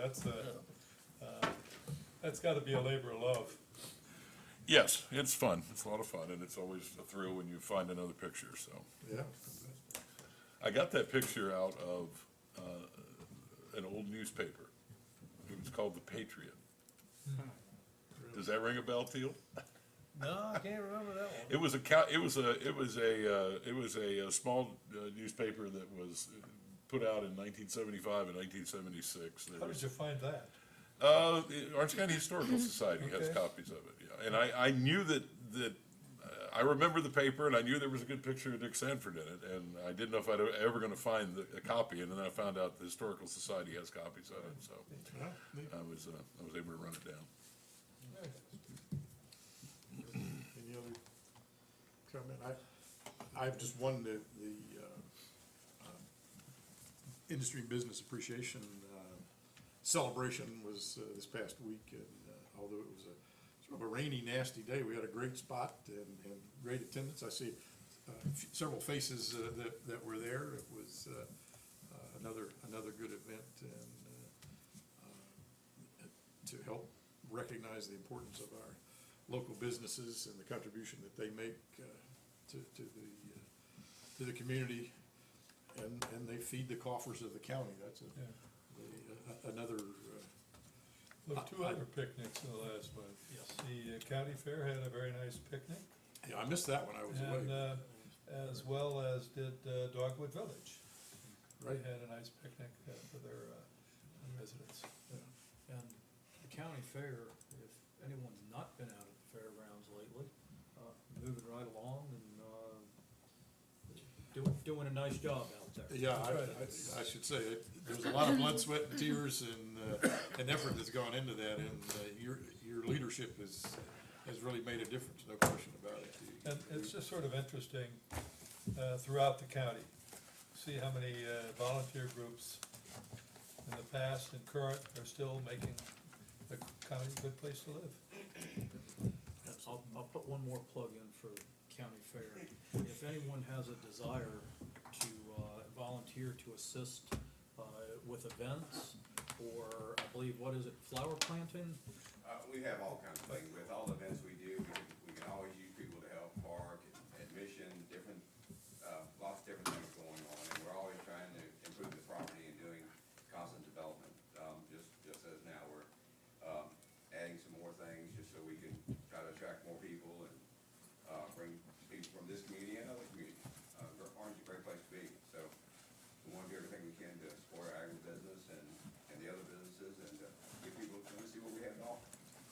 So if we have constituents at the East End that would like to take some field trips, we can definitely head them down that direction. We no longer require passports and visas. You're allowed to come freely. All right, thank you. Let's see, information items, any questions on those? Appointments to commissions and boards and committees and the like? Okay. Calendar items. Okay.